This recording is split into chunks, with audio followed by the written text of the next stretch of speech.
newspapers, but they never quoted them right.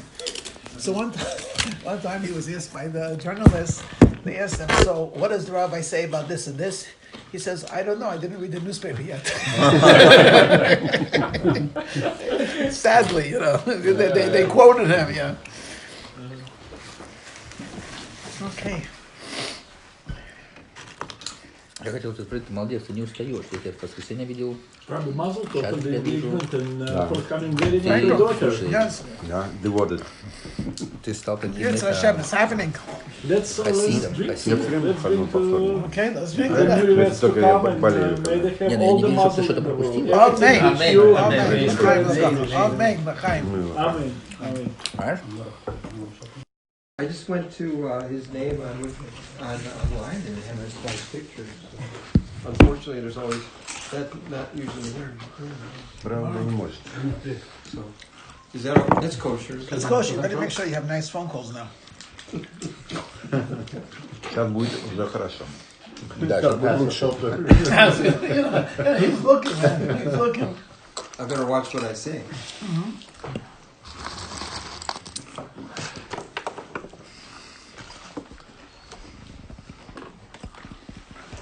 Okay, so who has what to say? Anything? Okay, let's just see. Yeah, Anything about politics? What about Trump? but everyone, it could be politics, it could be Israel. Yeah, Israel now is having relationships with Sudan. Ага. Big spiel. Well, every despot, every tyrant, and every dictator is now friends with Israel. Big honor, That is an achievement. Huh? Wow. That is an achievement. But you can consider the Mashiach time, right? So even I this saw time. what you call it. The Baba Sally's yard site was just last week. So a lot of great people came together, and Baba Baruch, his son, made a statement that he was just saying that you have to remember, this came right after the world leaders came to Jerusalem. So someone asked them something about, what do you say about the Trump plan, or something like that. And he said there won't be any Trump plan, but the fact of the matter is we could actually see the effect of Mashiach now. Israel is very much in the news in a good way, so to speak, and all of the nations of the world have come to Jerusalem. I mean, it was not nothing. It's just the observation of they didn't come to Israel officially to say anything bad. Officially, they came to say good. Not to pressure Israel, but to say that it's not good to be an anti-Semite. Doesn't make a difference how superficial it is. They said it. So this is really a Mashiach, what they call Mashiach sight. Someone told me, I didn't hear it, but someone told me that Putin was overheard talking in Jerusalem to, I think, a Polish, and he said, you guys are a bunch of anti-Semites, something like that. Yeah, he did. I read somewhere What? about the... He did, yeah. But before the convention. Yeah, okay. I mean, imagine Russia, right? Starting from the Tsar and before, and he's calling names. You bunch of anti-Semites. That's not Mashiach, Dick. I don't know what is. Yeah, it's true. I gave a class today. I'll talk about it a little bit, but she said it in front of a lot of people, so I guess it's not a secret. I was speaking about the Rabbi, so Tatiana Manica told the story that happened with her. She said she was a refusnik for many years, and finally, when she came out, she went to Arizona to the Shliach, Rabbi Levertov. And a couple of months later, or something like that, she was able to bring out her husband. When they came to, Rabbi Levertov is a Chabad representative in Arizona. Anyway, he encouraged, they weren't religious, but they were refuseniks, they had Mesiras Nefesh to be Jews. So, at that time, I think the Rabbi was giving out dollars, but anyway, Rabbi, what's his name? Levertov took them to the Rebbe. They were very, very excited. And she especially was very excited because she had heard so much about the Rebbe.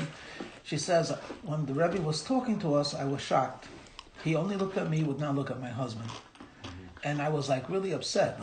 Like, you know, we're both refuseniks, and this is my husband. And she was agitating for him. And when she came out, she told Rabbi Levertov, I don't know if it was a yechidus, a private audience, or it was by the dollars, but whatever it was, they went in together. She and her husband, the Rebbe, she said that the Rebbe ignored him completely, and she was very, very upset. She says 2 years ago, he had a stroke. She's divorced from him. And I'm not sure if this is after the divorce or before the divorce, but basically they wanted to make they wanted to figure out his assets, you know, how much she takes, how much he takes. So they began to investigate what does he have. They found out that though he was a refusenik, he was actually a gambler. And he stole from every single person you can imagine. He stole from his parents, he stole from his friends, he stole from his companions, he stole from everyone. He was mamish a real, not He a Ponzi. borrowed the money, borrowed and never returned, yeah. Yeah, This but kind of stuff. yeah, but like big time. So she said it by the class. She got all emotional. She said, "Now I know why the Rebbe wouldn't look at him." She says, "I did not know, but I did not know what he actually was. I thought he was my husband, you know, and he was always in business and this and that. He hurt a lot of people. In other words, he said, Rebbe, no, huh? I said, okay.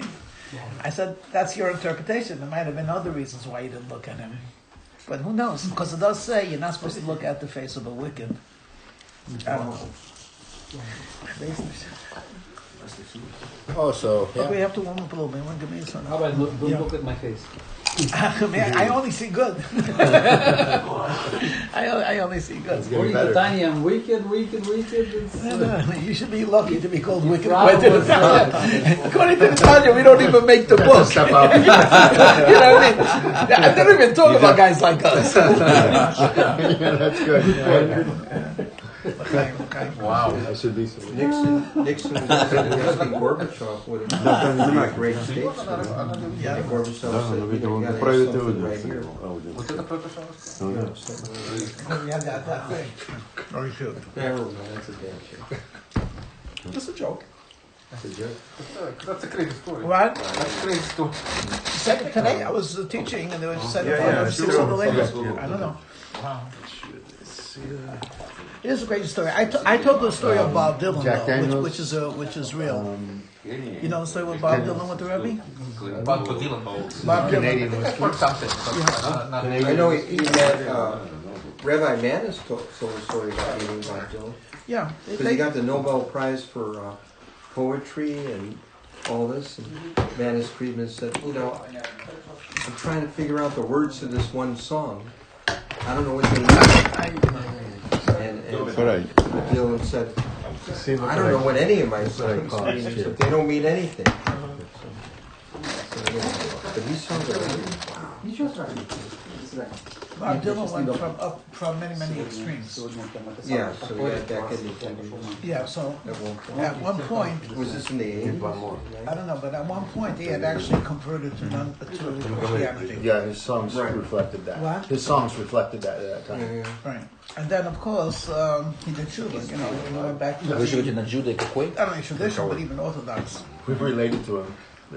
Like third, fourth. Марина fifth. хотела вас в гости позвать, поэтому So Manis Friedman actually was pretty much involved with his path of return. Yeah, they were friends. They were friends. He was pretty much involved. на Нариега there is 23 unfortunately one rabbi who is going against 23 Manis Нариега. So I was subscribing to him and I Вы was к Рабби listening не to his ходите lecture, but пешком, he was далеко kind очень, of правда? very sharp. В шаббат ходишь. Oh, that guy. Да. Yeah, I This know. guy said, I know. he told me about it. I don't know what's his name. What is his name? Я чуть не He's получил a такое little разрешение. crazy. What's his issue with Rabbi Friedman? Is this what Rabbi Friedman is? That he's too Because nice. these guys too, Rabbi Friedman. What's his issue? they're both Is it saying fast? the same thing, but he's very extreme. Yeah, absolutely. His style. Пятницу What's his вечером last дома. name? Reuben what? Ruben, It's his last name. Вдвоем. Не, у нас обычно. So what happened with Серьезно. Dylan? Но я еще у вас не был. I gotta hear this. So what happened was that this guy Bob Dylan had converted to Christianity, Хорошо, не знаю. and then he did tshuva. У вас большая квартира. So one of the квартира, things that Manis suggested is that he come to a Farbrengen. By the Farbrengen, basically, Sorry, я не помню. they were, if you take a look at the picture, with the bleachers, where usually the young men stood, and then there are the chairs. It wasn't chairs, it was benches, where people stood. I know it's in between the songs. People would take a cup and they would go like this in front of the Rebbe, and they would wait. The Rebbe would make eye contact and say l'chaim, and the Rebbe would do it slowly, go row by row. Occasionally, a person went like this, and the Rebbe didn't notice him, so he just tried again. But certainly by the Farbrengen, if you did it once or twice, you got acknowledged. So Bob Dylan was actually sitting he was actually sitting in front of the Rebbe. It was almost like the Rebbe couldn't miss him. So there was a bunch. What? Yeah, yeah. And there was a bunch of people with their cup out, and Bob Dylan had his cup out, and the Rebbe didn't make any eye contact with him.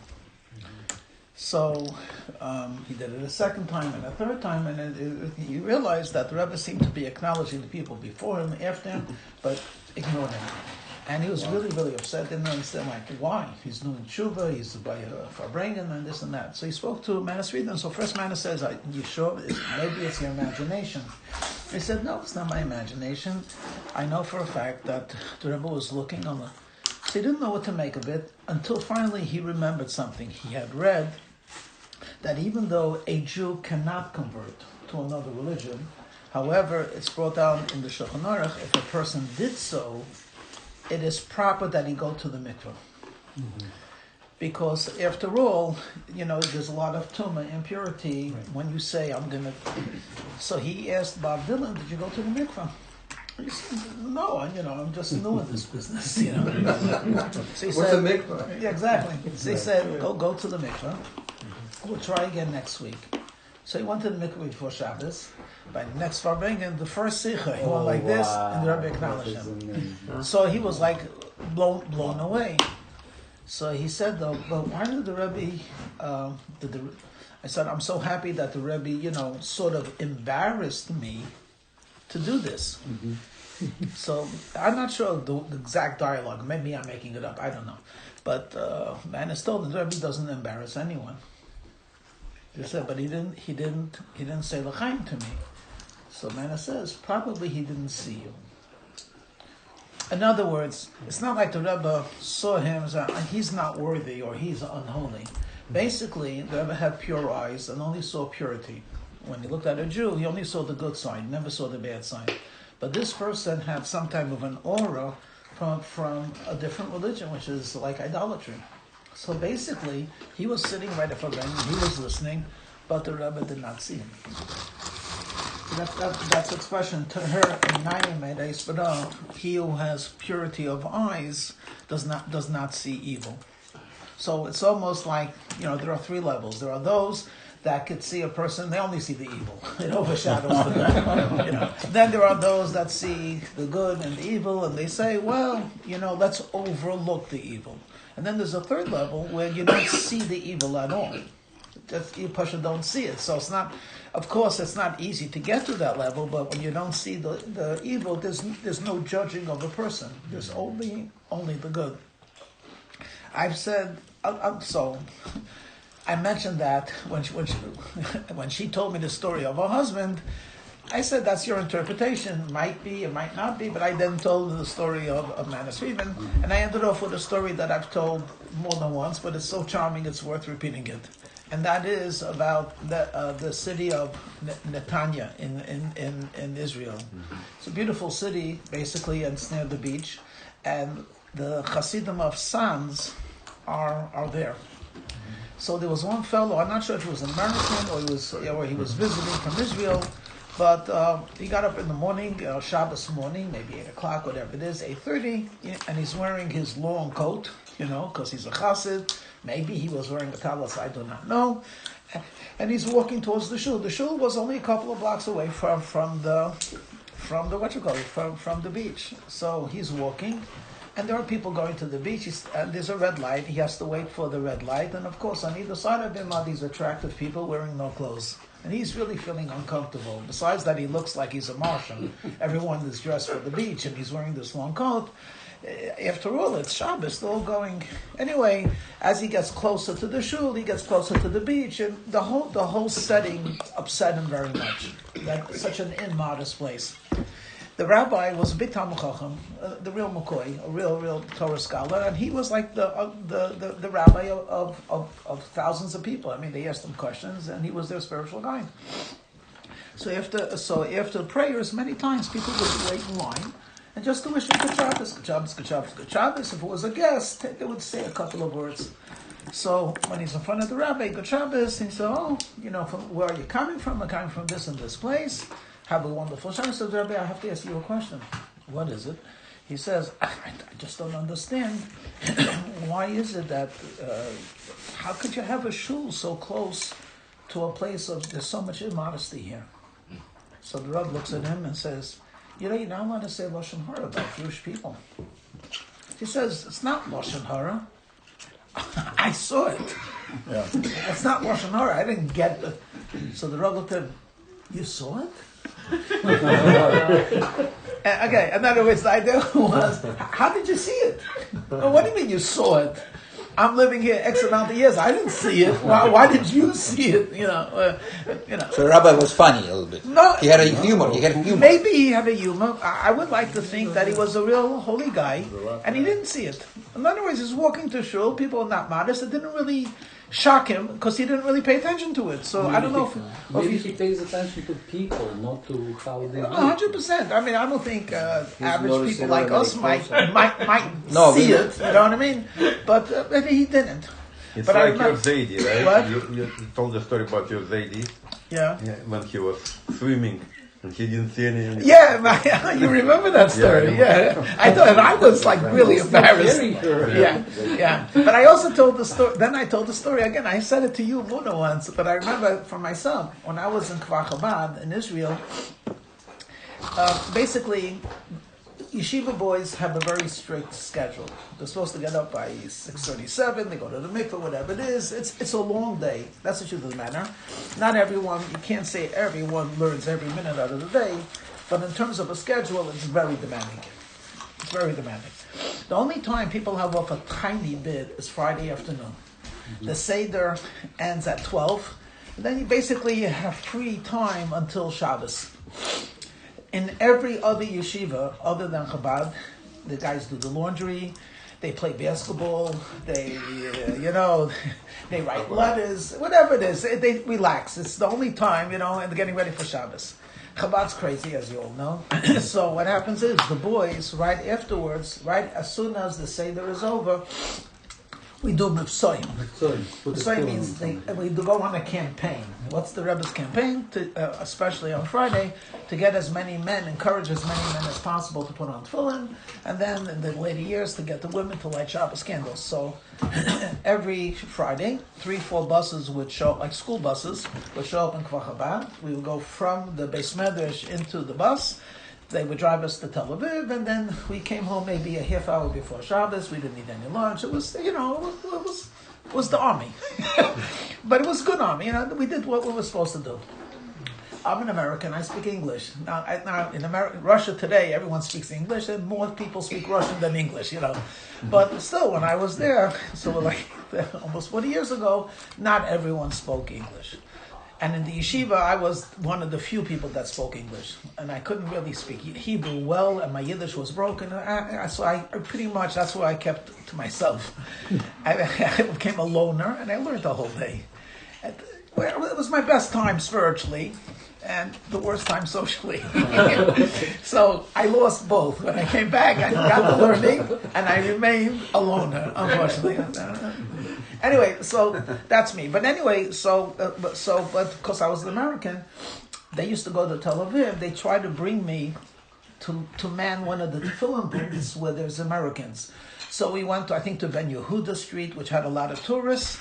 So I, together with 2-3 guys, who would say, Habibi, Shalom. And me, I didn't say Habibi, Shalom. I said, hi.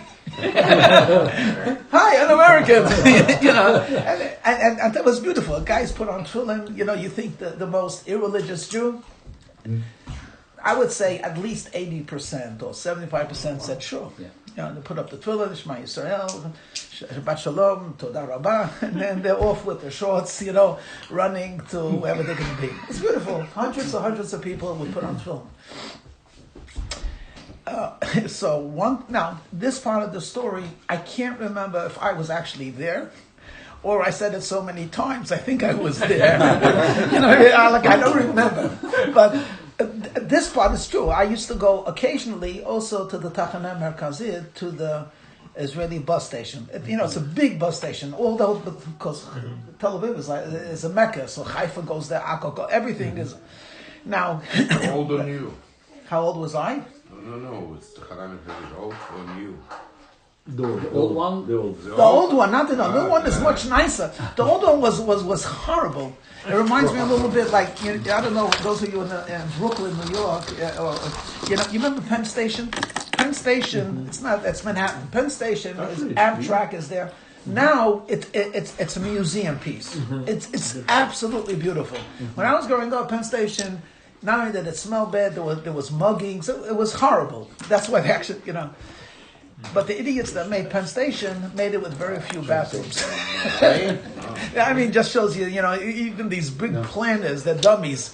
If you want to go to the bathroom in Penn Station, it's like there's a long, long line. Anyway, so the Tachana Merkazit in the old Tachana was dirty physically, and it was dirty with all of the different billboards. There were billboards. There were billboards for shampoo and for this and for that, and all of the billboards were not honest. Anyway, what happens is there's some 18-year-old sweet holy Jews. They're out there, and one guy who's religious comes over to the table, and he says, "Shame on you, busha, busha, busha, shame on you." So the poor guy, they're like, what's the busha? He said, how can you put on tefillin when there's so much natsniut? There's no honesty over here. So he says, I'm not putting on tefillin on the ladies. I'm putting on tefillin on the men. I don't know what you're talking about. He said, what am I talking about? Look. It goes like this, look. So the guy looks and he sees it's filled with posters of half-naked ladies. Yeah.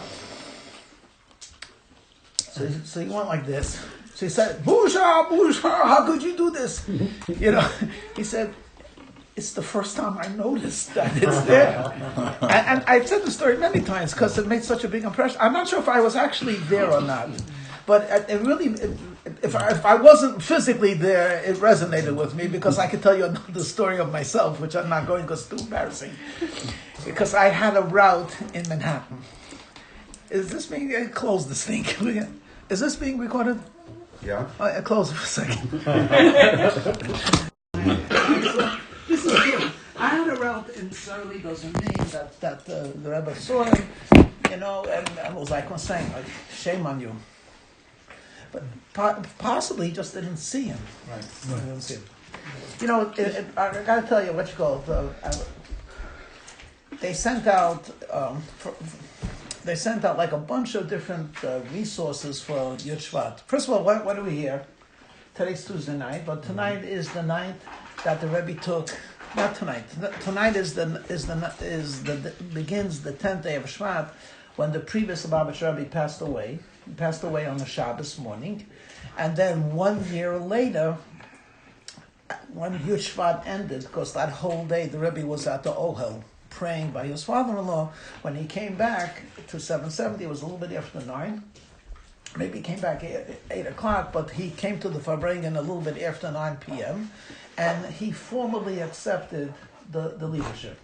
So Yud Shvat, which is today's 24 hours, marking the departure of the previous Rabbi, and then after the 24 hours depart, 1 year later, on the 11th of Shvat, the Rabbi took over. But the truth of the matter is that the moment that the previous Rebbe passed away, the Rebbe became Rebbe. So really, Yud Shvat, tonight or tomorrow night would be, the 24-hour time when he took over, but tonight would also be considered the day that he took over. Okay. So they sent out a lot of resources about, stories and things that happened on Shevat. So let me tell you something very interesting that I read. This is from Rabbi Khan, who was there. 1950, and I'm gonna take a step back and drink a little bit more. I'm gonna walk home. I didn't take my car. Okay. You the Jack Daniels? Okay. That's good. Yeah, it's time to drink a little bit. Okay, L'chaim. L'chaim. No, I have to get in the mood. Well, you were a friend. You want to say something? It's good. He's drinking. Yeah. We're friends like this, Maybe you want to give me the key to the car. It's really good that you're drinking. Maybe You'll tell us more stories off record. Off record. L'chaim l'bracha, l'chaim.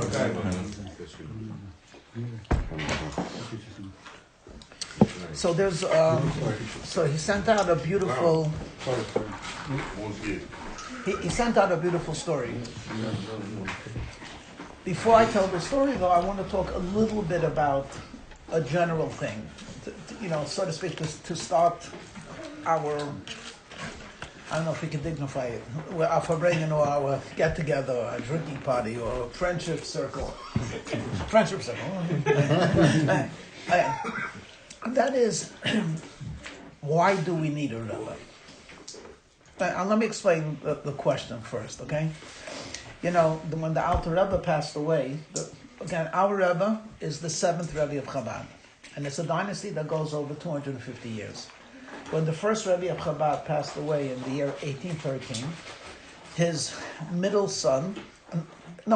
oldest son, Reb Dober, became Rebbe right away. There was no hesitation. There was another student that wanted to be a Rebbe, and we're not going to get into that now, but his son took the leadership right away. When the second Rebbe of Chabad passed away, his son-in-law took over the Rebbe, but not right away. In his humility, he kept on pushing it away, but after 6 months, he accepted it. Now you have to remember, I'm telling you a historical fact. So the son-in-law was the third Rebbe. Yes, the son-in-law was the third Rebbe. When the second Rebbe passed on, he left a son that was a great tzaddik. His name was Menachem Menachem. In other words, the Alter Rebbe's grandson. So he could have been the Rebbe. Also, the Alter Rebbe had a brother. Not a brother, I'm sorry. The Alter Rebbe had... Yeah, he had a brother. He had a brother who could have been a Rebbe, but of course... And the son said, so why are you coming to me? I'm just a grandson. My father-in-law left a son, my brother-in-law, he's worthy, and my father-in-law left an uncle who's certainly worthy. But of course, both the son of the Mittler Rebbe and the uncle said to the Hasidim, don't be foolish. He is the Rebbe. So after 6 months, he became the Rebbe. But there were other people that we can understand a little bit of the hesitation or the indecision because maybe there is someone else. Okay. When the Tzemach Tzedek passed on, he left all of his sons were worthy of being a Rebbe. But the Rebbe Maharash accepted right away to be the Rebbe. And in the early years, his brothers separated. This one went to Liadi, and this one went to Babroisk, I think, and they all became Rebbes. But the dynasties did not stay. It stayed only for two generations. By the time of the previous Rebbe, there was no more of the sons of the Tzemach Tzedek. But again, the idea is the Alter Rebbe's son accepted right away. The Alter Rebbe's grandson accepted after 6 months. The fourth Rebbe accepted right away. Rebbe Maharash was not one of the sons. Rebbe Maharash was the youngest of the sons. The youngest. The youngest. And he accepted it right away, though his brothers became Rebbes as well, but he remained in Lubavitch. The Rebbe Maharash, when he passed away, he left over 3 sons, and the oldest was Reb Zalman Ahron, the second one was Reb Sholem Dober. Reb Sholem Dober did not want to be the Rebbe because he had a lot of respect for his older brother. His older brother said, I'm not a Rebbe, you know that, and I know that, but he refused to officially become the Rebbe, though unofficially he said the Maimorim, and he acted like a Rebbe without sitting in the Rebbe's place. 11 years passed, and then he became the Rebbe. Yeah. So he's the fifth Rebbe of Chabad. The fifth Rebbe of Chabad only had one child. No daughters, only one son, who was Rabbi Yosef Yitzchak. So it was clear. As soon as the Rebbe Rasha passed on, Rabbi Yosef Yitzchak took over, and it was a perilous time, 1920. Just in the beginning of it, after the revolution, after the whites and the reds, it was horrible. And he became the shepherd of the generation. The sixth Rebbe of Chabad had no sons but 3 daughters, right? The middle daughter married the Rebbe. The older daughter married Reb Shmarya Garari. The youngest daughter married Reb Moshe Horenstein. Both were murdered in Treblinka. They were murdered by the Nazis. When the previous Rebbe came to America, he came with his oldest son-in-law. Our Rebbe was still in France. And then as soon as the previous Rebbe came to America, it took close to a miracle to come during 1940, during the war, he moved heaven and earth to bring his son-in-law, the Ramash, our Rebbe. And part of the issue was that from the Chabad hierarchy wanted that the State Department should issue that they had curtailed immigration, but they made exceptions for exceptional people. So the previous Lubavitcher Rebbe was saved from Europe because he was an exceptional Jewish leader. It was almost like he was almost like a oddity. In other words, was saving a figurehead of a dynasty. Of course, when the seventh Rebbe of Chabad, his son-in-law, they used the same idea that he's a tremendous Torah scholar. He's the right hand. The only thing is, when the Rebbe himself appealed, you have to remember, the United States of America was not at war at that time. We came into the war at the end of, December 7th, 1942, the Pearl Harbor. So this was, we were partial to England, but they were, ostensibly we were neutral. We were not, but so the Germany didn't really want to, the expression is waken up the sleeping giant. It was a matter of time, but they figured let's push it off as much as possible. So at that time there was American consulate in France. So the Rebbe applied for citizenship, whatever it is, for this occupied France. Yeah. So he went to southern France, which was Nice. That's where he went, which was Vichy France. Okay. No, he was out of Vichy. Vichy France was Paris, right? No, yeah, in the south. I was in the south, Vichy France? France. Okay, anyway, so Vichy France, yeah. And he was in Nice at that time, and he went to the American consulate, and when he put himself down, they won't take in refugees. He says, I'm an engineer, which he was. He had qualifications of electrical engineering. What happened is the State Department was very... Shipbuilding, no? No, not shipbuilder. Well, Electrical engineer. He went to work when he went to work in the Brooklyn Navy Yard, he worked on a ship. But his expertise that he put down was, I'm an electrical engineer. He knew electricity. Really, he actually knew electricity. So what happened was, the State Department were very big anti-Semites. And they didn't want any Jews. Essentially, they didn't want to save anyone that's Jewish, certainly not rabbis. What happened was, they looked at the two applications. One application that was submitted from America to save the Rebbe was because he's a great Torah scholar, a genius of geniuses, and he's a national treasure, and he's the he aids his father-in-law, who's the grand rabbi of Lubavitch. Okay. But when he put it in, he said, I'm an electrical engineer, and I'll be an asset to the, I won't be a public ward, and I'll add. So it was a big mess till they straightened this whole thing out. Excuse me. And finally, when the Rebbe came. When the Rebbe came, I'm skipping a lot. So the Rebbe came almost a year after his father-in-law had come. But as soon as the Rebbe came, he actually worked in the Brooklyn Navy Yard. But he obviously he was a Rebbe then, and he used to be he was the point man from the previous Rebbe, who was really not well physically. He had a stroke and everything else. So the Rebbe was the dynamic who spoke to the doctors, and he was given immediately to be the head of the publication society and Kahut and everything else. Okay. During this period, from 1942, the other 1942 to 1950, the Rebbe was very humble. I'm the previous Rebbe's son-in-law. But all of the Hasidim called him Ramash. No one called him. Ramash stands for Rabbeinu, or Rabbi. The Mem stands for his first name, which is the name of the Tzemach Tzedek, Menachem. Shin stands for Schneerson, the Ramash.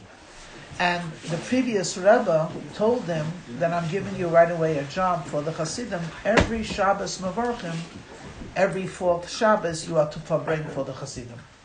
So as the Rebbe's son-in-law, who was doing everything for the Rebbe, he also Farbrengen with the Hasidim.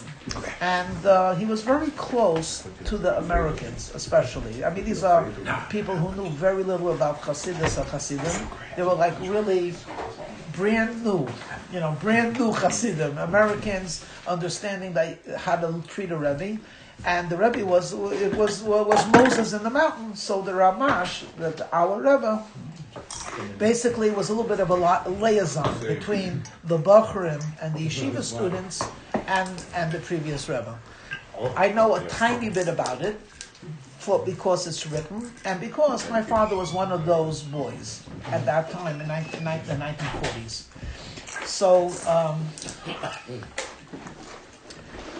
in the beginning, everyone knew that he was a great Torah scholar, and they used to ask him questions. And on the spot, he would answer, until the previous Rebbe sent out a message to the Hasidim, please leave him alone. For him, every minute is a year. So then they realized that the previous Rebbe was trying to shield the Rebbe was very humble. You know, he was friendly with the boys. You know, how are you? What's going on? And what's happening in your life? He gave counsel. He gave advice, and most of all, he encouraged them to be Hasidim. But the Friedrich Rebbe understood that they should not treat him as a wise, holy Jew. He's beyond that. You know, a minute by the Rebbe was like I think the expression was a minute by Em is a year. It's like a year. Okay. My uncle JJ in the 1940s, there were. I mean, we could talk about America in those days, and a little bit of that I gave you to read. I don't know if you read it.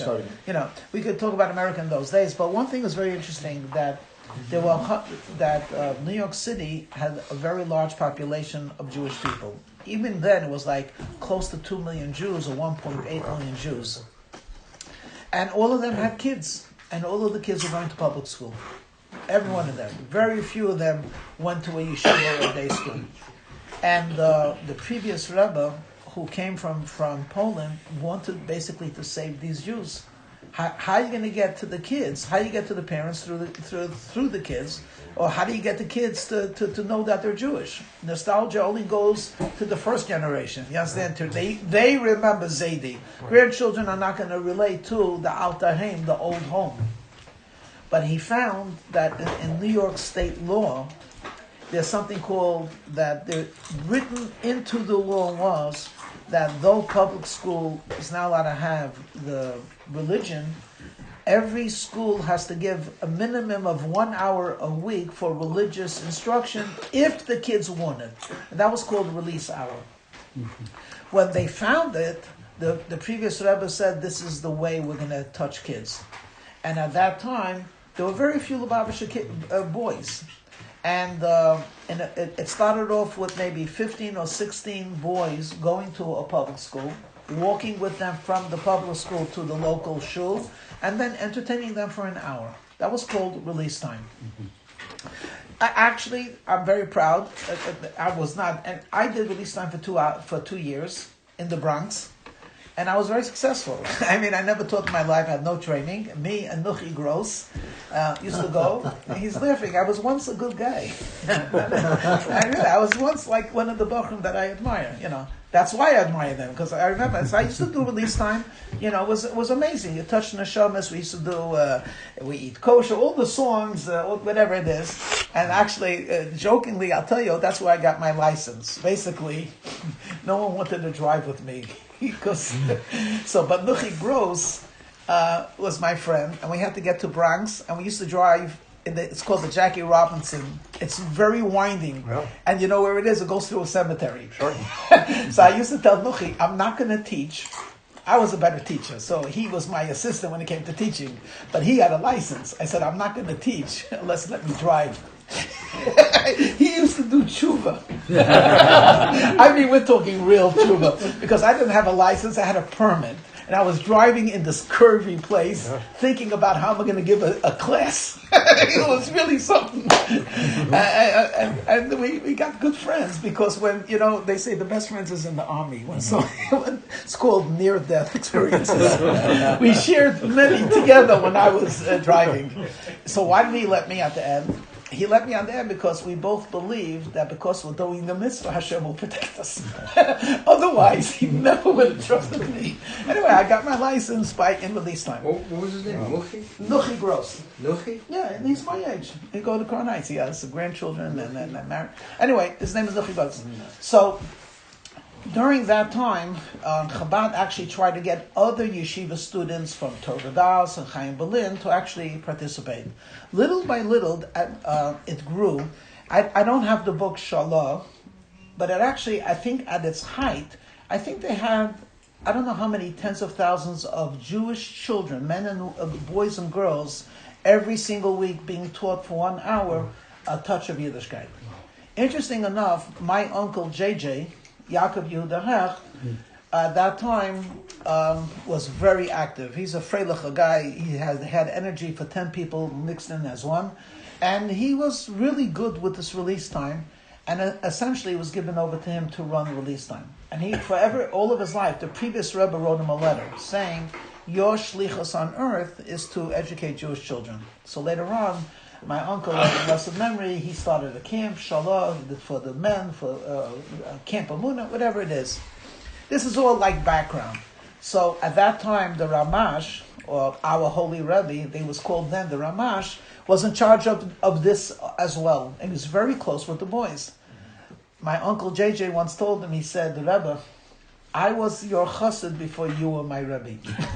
Because at that time, the previous Rebbe was the Rebbe. But he loved the Rebbe. He said, I was your chassid way before you were my Rebbe. Anyway, so when the Friedrich Rebbe passed on, so to speak, the Ramash, or our Rebbe, was really doing everything. He was running Kohos, he was running Merkos, he was the supreme authority in Torah. Everyone deferred to him in Hasidus. So here's a question. And immediately, right after that, he was completely broken when the previous Rebbe passed on. He refused to actually say he passed on. He's with us, and on, he's with us. And the Hasidim began to nudge him that he has to become the Rebbe of Chabad. And it took a whole year. Many, many stories about how he refused to officially become the Rebbe of Chabad. One of the famous stories was, at that time, again, we're talking about the previous Lubavitcher Rebbe, he had senior students that had been students in Lubavitch under Rebbe Rashav. I could tell you 5, Rabbi Kazanovsky, Rabbi Jacobson, Rabbi Simpson, Rabbi Shmuel Levitin. They were all at that time. And these senior students of the previous Rebbe, when the previous Rebbe went on, said to the Rebbe, you have to become the next Rebbe. And he kept on refusing. Rabbi Simpson was a secretary of the 6th Rebbe of Chabad. When I say he was the secretary, the Friedrich Rebbe basically, in the last years of his life, from 1945 to 1950, could not speak clearly because of his stroke. So the Maimarim that we're learning were written, they weren't said. or they were said in the 1920s and reworked. So he didn't say a mimer from 1945 to 1950. It might be some exceptions, but certainly not. The Basel Lagani mimer that we study was said in the 1920s and written for publication. Okay. So when people would come in as a private audience to the previous Rebbe, they didn't understand what he said. So Rabbi Simpson, his name was Rabbi Leo Simpson of blessed memory. He was a big Rav in Borough Park. He was a student of the Rebbe Rashab Choser, very dedicated to the previous Rebbe. He would be there in all of the private audiences, and when the Rebbe would speak to the petitioner, he would explain to the person what the Rebbe has said. So he's very, very close to the Rebbe. When the previous Rebbe passed on, he was one of the groups that said to our Rebbe, who was the Rebbe's son-in-law, the Ramash, you have to take over. So he said, leave me alone, that type of thing. I don't want to be the Rebbe. I'll do what I'm doing, but I'm not going to be the Rebbe. So it took many, many nudging and urgings of the Hasidim until they decided. This is one of them. Rabbi Simpson went over to the Rebbe and said, Rebbe, I had a dream. And the dream was that I was in, I'm not sure where Rabbi Simpson was, but the Friedrich Rebbe came to him and he said, Rebbe Elia, why are you so sad? And why are the Hasidim so depressed? So Rabbi Simpson says to the previous Rebbe in this vision that he has at night, he says, because the Rebbe doesn't want to be a Rebbe, we don't have a Rebbe. So the previous Rebbe then tells Rabbi Simpson, what do you mean you don't have a Rebbe? My son-in-law is the Rebbe. Tell him that when Hashem said to Moshe, go, and Moshe refused, finally Hashem says to Moshe, go and speak to the Jewish people. So go tell my son-in-law that he's Moshe and he should speak to the Jewish people, and this is his words. And he will continue to speak to them until the coming of Mashiach. The next day, Rabbi Simpson was shocked at this vision. And he came to the Rebbe and he said, Rebbe, he wasn't a liar. If he had this dream, he had this dream. And he told the Rebbe, this is what the Friedrich Rebbe, your father-in-law, my Rebbe of blessed memory, said that you are the Rebbe and you're the Moshe and you should talk to us until the coming of Mashiach. To which the Rebbe responded, I did not get such a dream. But he didn't say the word dream. He said, I did not get such an instruction. So what do you think Rabbi Simpson did? What he did was he gathered Rabbi Weinberg, a lot of venerable Hasidim. They went to the grave or the grave site of the previous Rebbe, and they said, Rebbe, please tell him. You told us, but you got to tell him. And they davened, they sincerely. From that day onwards, the Rebbe never said, I didn't get an instruction. But he still refused. But he didn't say, it's because I did not get an instruction. As it was coming closer to Yud Shevat, it was coming to the anniversary, more and more letters were coming in. No, when is the Rebbe going to be Rebbe? It's coming to your site. It's time. Let's make it official. And the more the more letters that came in, the more the Rebbe was, leave me alone, I don't want to hear this, stuff like that. He was rebuffing everybody. But though he was rebuffing everybody, he was still answering questions. And I'll soon tell you a miracle, one of the many miracle stories. But he refused to take the mantle of leadership. Very similar to Moshe, very similar to the Holy Baal Shem Tov. He didn't want to do it. So what happened was, 2-3 weeks before the anniversary of the Rebbe's passing on, which the Rebbe passed in the month of Shevat, so this is in the month of Tevet, they took out a big ad, the Hasidim, saying everyone should come to Yud Shevat because the Rebbe is going to be your Rebbe. Well, the Rebbe will formally become the Rebbe of Lubavitch. The Rebbe saw it, he was so upset, he called on the Hasidim and he says, if you don't offer a retraction, not only will I not come to Farbrengen, but I don't know, he said something like I'll protest. So for over a half hour they were arguing with the Rebbe, please, you can't do this, and besides, it doesn't say you are accepting the Rebbe. It says the Hasidim are making you the Rebbe. So you can't stop the Hasidim from it. So this went on for like a half hour, and Rabbi Kazanovsky then told the Rebbe what he had seen. And I forgot. I read it in the morning. I forget. But he had a similar dream that the previous Rebbe came and told him that you should tell the Rebbe that it's time for him to be the Rebbe. Anyway, the Rebbe heard it and didn't do anything. Didn't say anything. When it came Yud Shvat, all of the Hasidim had written down on a document that they accept the Rebbe as the Rebbe, and they will be devoted to him with heart and soul, and the Rebbe's desire will be their desire. And they had hundreds and hundreds of signatures from Israel. We're talking about like venerable Hasidim, older people. And some of the younger Americans signed, but it was given to the Rebbe, and they all went to the Ohel. At that time, it was much smaller, the Ohel. And we even have pictures of the Rebbe davening over there a whole day. And then towards the end of the day, they gave him this petition with all of the names. The Rebbe read it and was crying bitterly. When he came back, 770 was packed. Today, when you say 770 is packed, we're talking about 11,000 people. In those days, 770 was packed meant that there was 75 to 100 people upstairs, and there might have been maybe 100 people outside. But it was packed. He couldn't get in, And they were all waiting for the Rebbe to come, because after all, it's the yard site. He's the son-in-law. He davened for the Amid. He came in a little bit after 9, and he began to speak. When he began to speak beautiful words, we have it on tape, beautiful words, and one chassid got up, an old chassid, Rabbi Nemtsov, and he said, Rebbe, the words are beautiful, but we want to hear a maimer. Because a maimer is, only a Rebbe says a maimer. So at that time, the Rebbe started to speak, but as he began to speak, you can hear it on the tape, he starts saying, Basa Lagani, my father-in-law told the story of Basa Lagani, and then the Hasidim they all immediately stood up, and they understood that the Rebbe had accepted the leadership.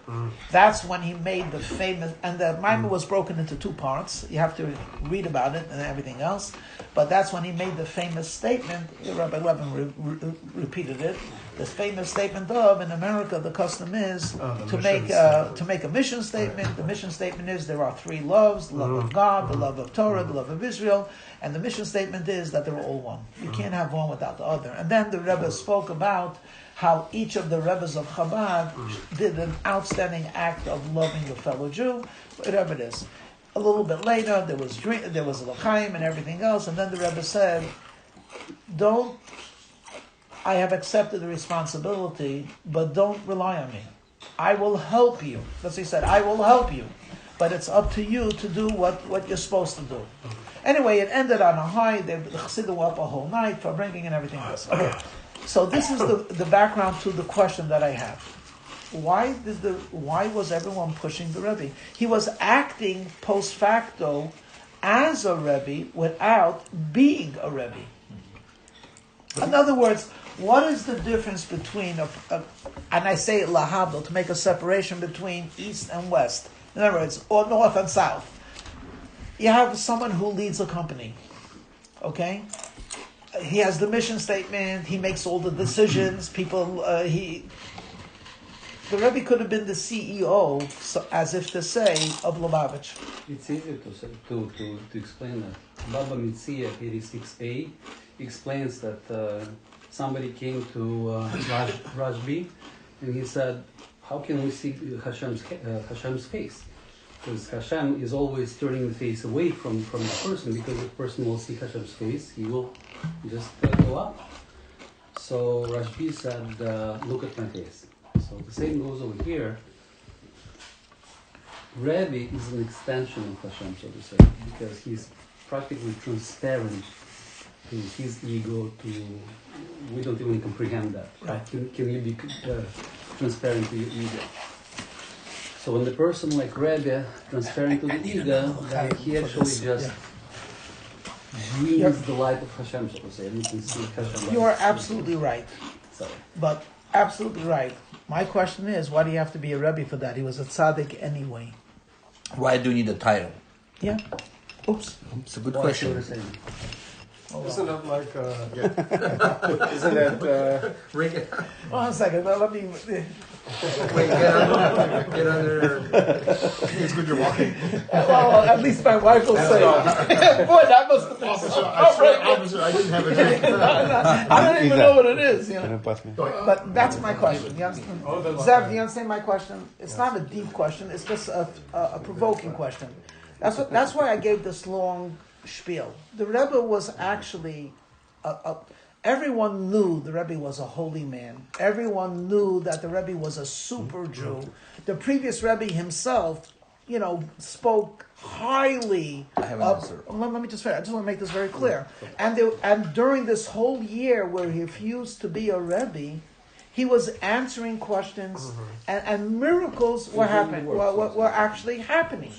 So if all of this was taking place, why do we need the Rebbe to say, "I will be your Rebbe"? You understand? And why did the Hasidim say it's not enough that you're the great leader, the great tzaddik, the great Talmud Chacham, the great son-in-law? No, we need you to be our Rebbe. That's the question that I'm presenting to you.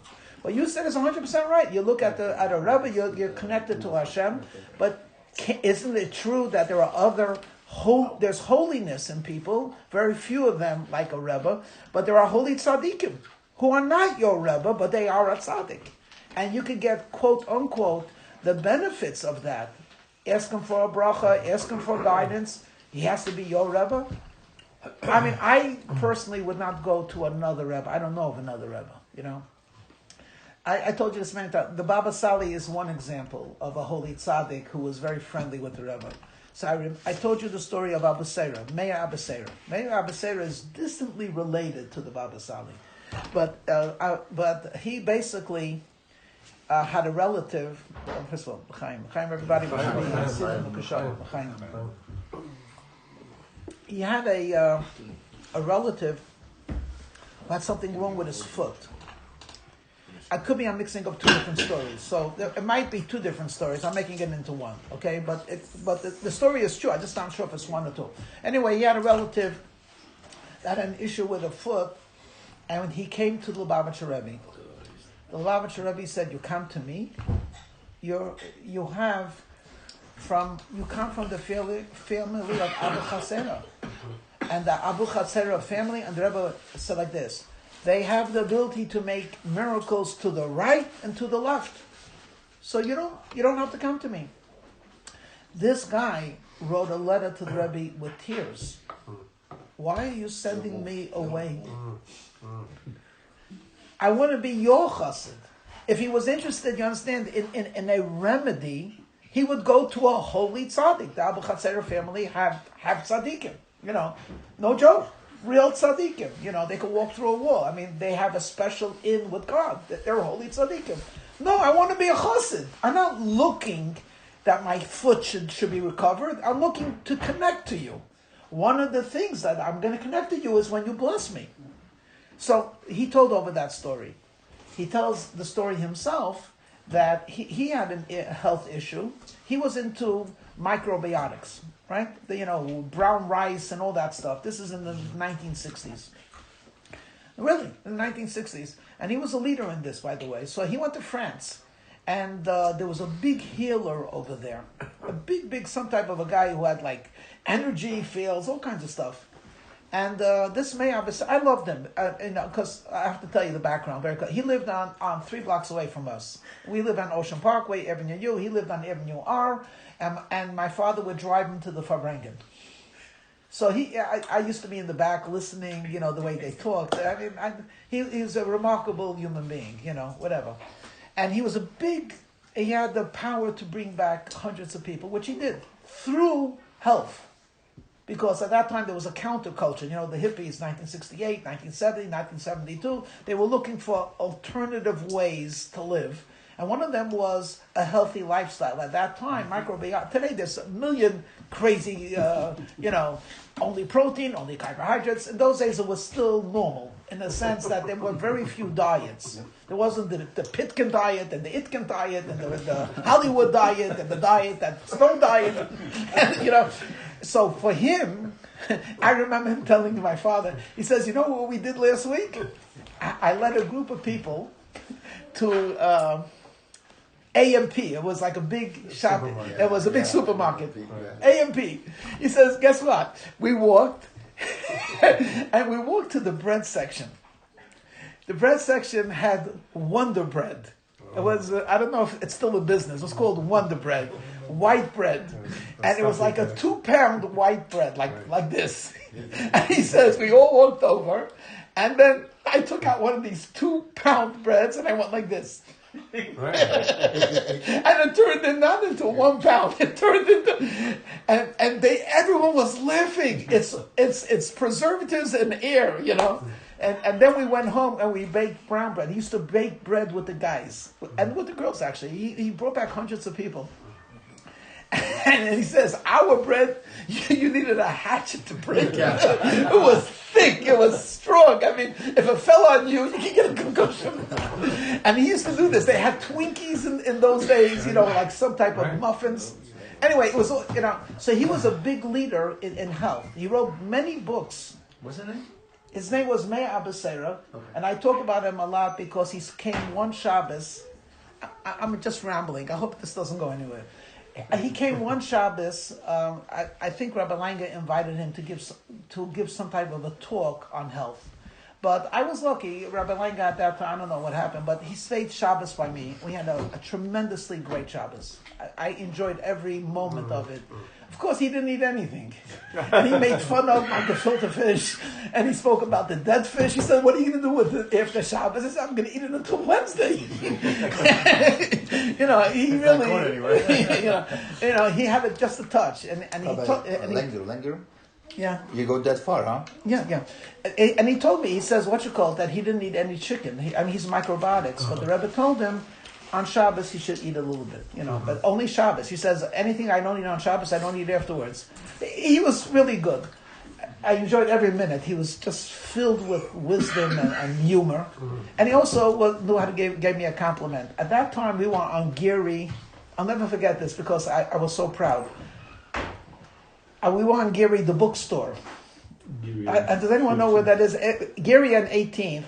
Right next to the hobby shop that just closed this year or last year. I started going. There was a book that was called the Jewish Bookstore, something like that, and that's where the Richmond Torah Center was. And I used to do a lot of teaching in those days before I got corrupted. So every Sunday, I used to give a Tanya class. He had promised Rabbi Langer that he was going to give a class on Sunday as well as at night. But I said, I'm giving a Tanya class. We went to the back because the store was open. So I used to give it in the back. He said, I'll listen for a couple of minutes. And I was teaching Tanya. He was sat for an hour and a half. Enthralled, actually. And he said, you know, I've never heard a Tanya class except from your cousin Yossi. My cousin Yossi is the Chief Rabbi of Eilat. He's older than me. And he's a real chassid. He's real, I'm not. He was so real that the Rebbe sent him to Australia to spend like 3 or 4 weeks just giving lectures all over the place. He says, the only one that I've heard teach Tanya like you was Yossi. To me, this was like, because I always was wondering, when I teach Tanya, I always talk about everything. And I know I'm not worthy of talking about everything. You have to talk about Tanya, you know. He says, no, that's what the Alter Rebbe wanted. So ever since then, you know, it's a timely compliment. It's forever and ever, I love him, you know. Anyway, so he told me on Shabbos that he had a health issue, and when he went to France to consult with this real energy healer, his cousin said, you got to go to the energy healer. He said, I don't want to go. I have a Rabbi. He says, don't be silly. He's an energy healer, you should go. So I said, okay, I will go. I went to the energy healer. He sat down, he said, relax, whatever it is. He began doing what he did. He said, you know what I was thinking? I said, no. He said, I was praying he should not be successful. and sure enough, he wasn't, because you have to be, you know. I said, well, why did you do that? He said, why did I do that? I have a Rebbe. If there's healing, it comes from my Rebbe. It does not going to come from him. Really, he loved the Rebbe. When the Rebbe had his first heart attack and they had to deal with his diet, the doctor said he needs potassium. Okay, let's. This is a quiz.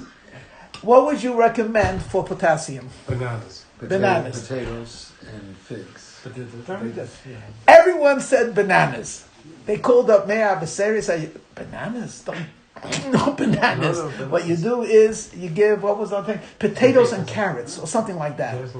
Anyway, he was the Rebbe's dietitian after thing because he knew all of this stuff. Anyway, what's the point? The point of it is I'm drunk, but the point of it is really that the Rebbe was a Rebbe before he was a Rebbe. So my question is, what took place when tonight or tomorrow night when the Rebbe said, "I will be"? Isn't it like it's like a Brit? It's like a chatan and a kala. It's different if you're. It's really the commitment. It's. I want to go with that. That's what I think. I think there's a word called it becomes the word responsibility. A Rebbe is not only a holy tzaddik and a leader. A Rebbe is responsible for his generation. And he's responsible on every level. He's responsible for their gashmias. In other words, if there's a Jew who can't pay his taxes, and another Jew, God forbid, who's being beat up by an anti-Semite, and there's another Jew who's not well, it's their physicality that the Rebbe, who's a leader of the generation, there are tzaddikim, then there are leaders of their group, and then there's our Rebbe. In general, the Chabad Rebbes, but our Rebbe in particular, who was a Nasi Hadar. He was the leader of a generation, and he is the leader of a generation. So the responsibility, I could teach, I could pray, I could help, I could guide, I could educate. But you're asking me to become responsible for you. You know, it's the difference in halacha between a shomer chinam and a shomer sacher. A shomer chinam means like this. You're going to Florida, or you're going to Tahoe. So you say to your neighbor, do me a favor, keep an eye on my property.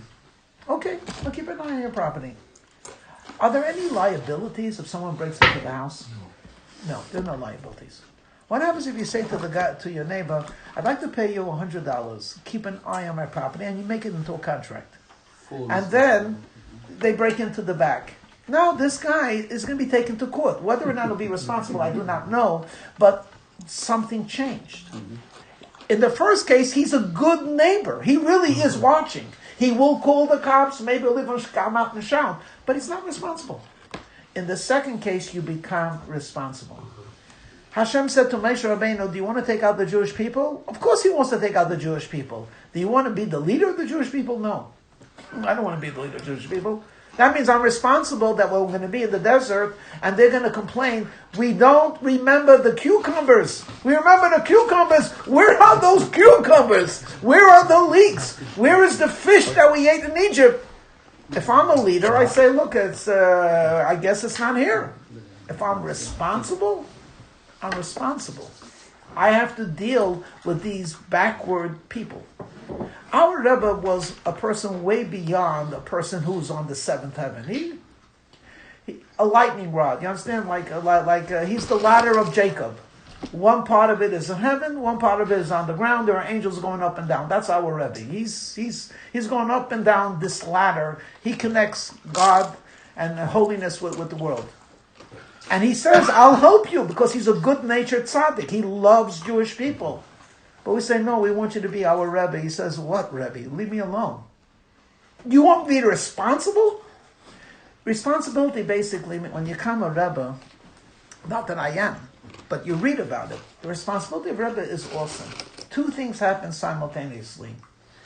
You're given powers way beyond your possibility, even as a tzaddik.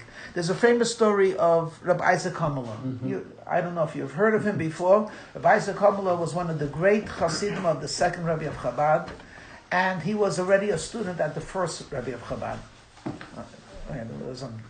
So what happened was that one time the Alter Rebbe said to Rabbi Isaac, he was a genius and a holy man, he said to him, Rabbi Isaac, I want you to be nice to my children. Nice to my children. I mean, what does that mean? when the Alter Rebbe passed on, they were looking who was going to be a Rebbe. So the Mittler Rebbe took over.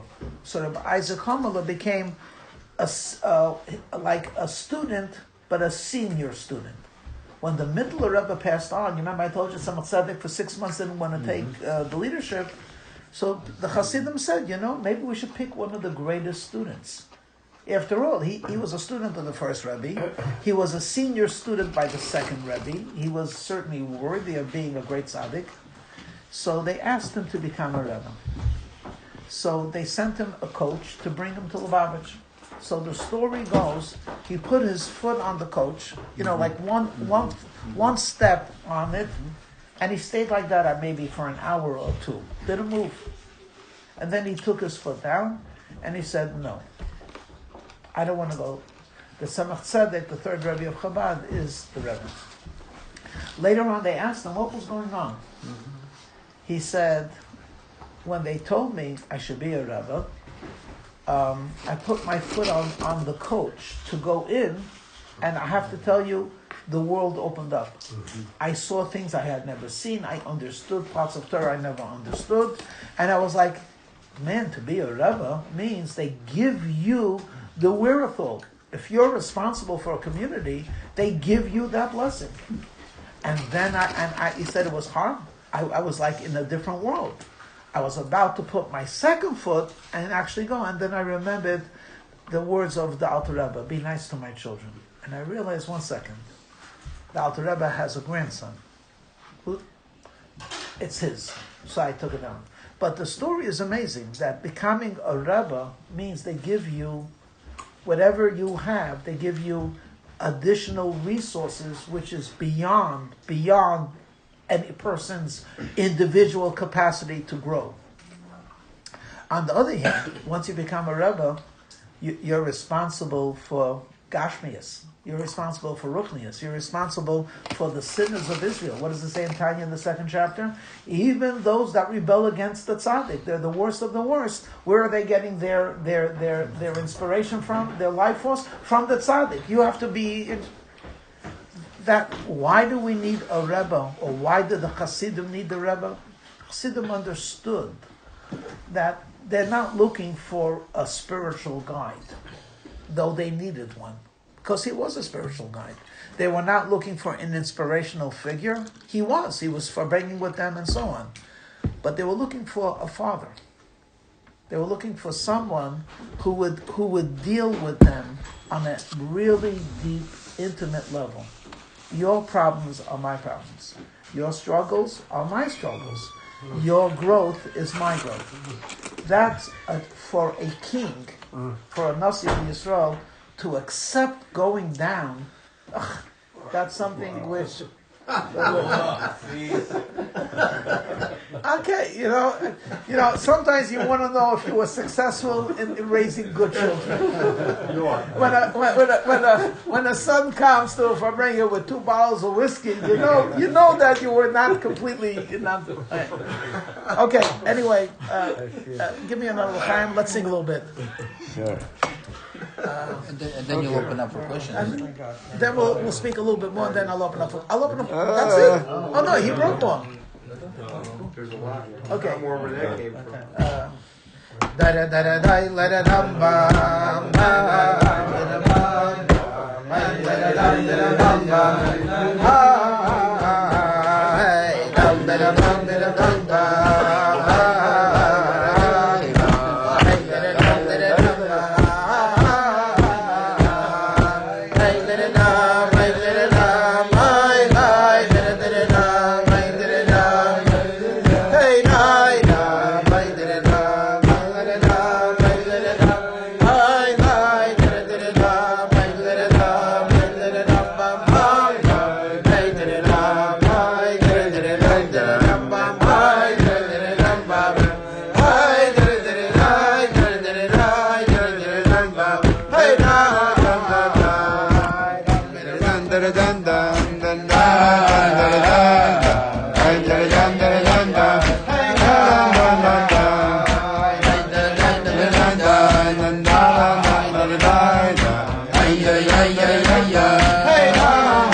The Rebbe empowered us. This song, by the way, the Rambam was the opening song in the. I was listening to the tapes, Tavshin Yud Dalet, which is 1954. I want to give over one thought that I heard from the Farbrengen of Tavshin Yud Dalet. First of all, Chaim.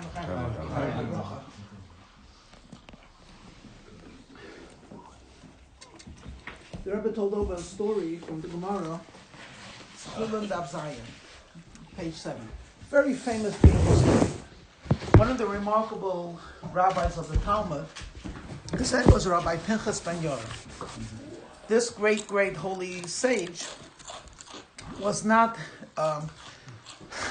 embarrassed to do the mitzvahs to help ordinary Jews. He heard about a Jew that was being held captive, and there's a mitzvah to redeem the captives. Anyone know what it's called in Hebrew? Don't say. Pidyon Shvuyim. So he was going on his way to do Pidyon Shvuyim. So the story of the Gemara is, he was going to ransom this Jew, and he came to the river Ginoi. And he didn't have, there was no boat, there was no whatever it is, and time was of the essence. So he says to the river, he says, split before me. If you talk to the river, that's not going to really answer you, but obviously he somehow was in connection with the spiritual, angel of the river. Split for me. So the river says, why should I? He said, wait a minute, why should you? I'm going to do a mitzvah. I have to go do the will of God. He says, and so do I. I'm a river. I was told to do. So he didn't play any games. He said, if you don't split, I'm going to make you dry up. Well, when you hear that threat from the tzaddik, it split. As he's going through, it happened to be that there was a Jew who had on his donkey, he had wheat for matzah. He said, Rabbi, keep the water up, basically, because I have to go over the river and I can't get my donkey wet because the flour will become chametz. So he says to the river, stop flowing for him as well. Behind him, there was an Arab guy who was a merchant. He said, hey, holy rabbis, what about me? So he said, keep it up for the Arab as well. Okay, and great story. Two major questions. Question number one is, what did he answer to the river? The river said, "You're doing the will of God." Rabbi Pinchas Ben said, "I'm doing the will of God." Why should the river stop? They're both doing the will of God. And actually, he didn't try to reason with the river. He threatened the river. He said, "If you don't," he didn't even answer the question. He said, "I'm going to dry you up." So he was forced into holding it. Why? I want to ask the second question. That's the question. The Rebbe gives this remarkable answer, and he explains there's the laws of nature. But in general, why did Hashem create creation, as we are taught over and over, especially in the famous Basel Gani Maimer? The reason why Hashem created Bereshis bara Elokim. In the beginning, God created heaven and earth. Says Rashi, Beis is two Rashis, for the sake of the two first, for Israel and Torah. That's why God created the universe. So all of the cosmos, but let's focus on this terrestrial world, all of the laws of nature in this world was created for Torah and mitzvahs. Rabbi Pinchas Ben Yair has to do a Torah thing. He has to redeem a captive. He says to the laws of nature, you're interfering with me. So the laws of nature respond, you are interfering with me. So either get yourself a boat, or swim, or just, you're exempt from doing this mitzvah. Because I was created, just like you were created to serve God, I was created to serve God. So you want to do the will of God, I want to do the will of God. Why should I bow before you? To which Rabbi Pinchas Ben Yair said, no, you're confusing. We're not equal. It's not you were created and I was created. You were created for me. Or better yet, you were created for a Jew to serve God. It's not you were created to serve God. You were created for a Jew to save God. Which is using different language. It's saying to the laws of nature, you claim there are laws of nature? There are no laws of nature. There is God. God reveals himself in nature, and God reveals himself higher than nature. There are no laws. We're not breaking a law. Who says there has to be nature? Nature just means it happens over and over. So the river said, really? Me and you are equal? He said, I'll prove it to you. If I want, I could stop you. Can you stop me? You can't. I could stop you. The very fact that a Jew could tell a river, I could make you stop flowing because you and I were created to serve the one above, was the answer that it needed. I said, why didn't he answer the question? He did. Because he said, the fact that I could change and stop nature means that you were created so I could do with the will of God. So as long as we could use nature, we could be friends. You'll do your job, I'll do my job, because together we're going to the same goal. We're not in opposition, we're both doing the will of God. But if it ever happens that in the laws of nature there seems to be an obstacle, then there's no laws of nature. Nature was created for supernature, or nature was created for a Jew. This is the essence of the Sikha. This concept is what the Rebbe empowered us. He said so much, and he is so much, and everything else. Basically, the Rebbe taught us what's stopping a Jew from bringing revelation of God in this world. What? The internet? Use the internet for good. What's stopping us? Lack of money? First of all, there's money galore. Money galore. Es fehlt nicht kein Geld. Isn't it what Rabbi Levin talked about? Everyone talks about it because but Rabbi Levin said, "What's stopping a Jew from?" Oh, because he thinks he's not good enough. He thinks he's not good enough. Yeah. Well, I actually, what he said was very beautiful. But there's many ways to answer that question. I didn't say a word because he opened it up, but when he said, what do you think is the biggest Yetzer Hara? And he said a very interesting and nice thing, I'm not good enough, I would have answered a little bit differently. I mean, I guess everyone reflects their Yetzer Hara. I would say, on the contrary, the Yetzer Hara of today's day and age, we're off the subject, by the way, of course. So, first of all, you all get the Rebbe's thought? Okay, and I want to make sure you understand it, that this is what the Rebbe taught us. There's no such thing as, there's nothing stopping you. If you see a river, you tell the river, why do you exist? You exist so you can help me. So help me. If you don't want to help me, I'll make you as nothing. Every single what we call obstacle that we have today, you don't even have to talk to it. You just have to say, you don't exist. You really don't exist. Because, of course I exist. Are you going to tell me that there's no apathy outside? No, no, there isn't any apathy outside. Nothing exists as an obstacle to Hashem. Everything is created for the purpose of the revelation of godliness on earth. And that's why the Rebbe felt that Mashiach is he's here. You just got to just open it up. Of course. So anyway, I would have answered the question a little bit differently. From my Yetzer Hara, my Yetzer Hara would have been not that we're not good enough. My Yetzer Hara would have said that we're so good we don't need to do anything.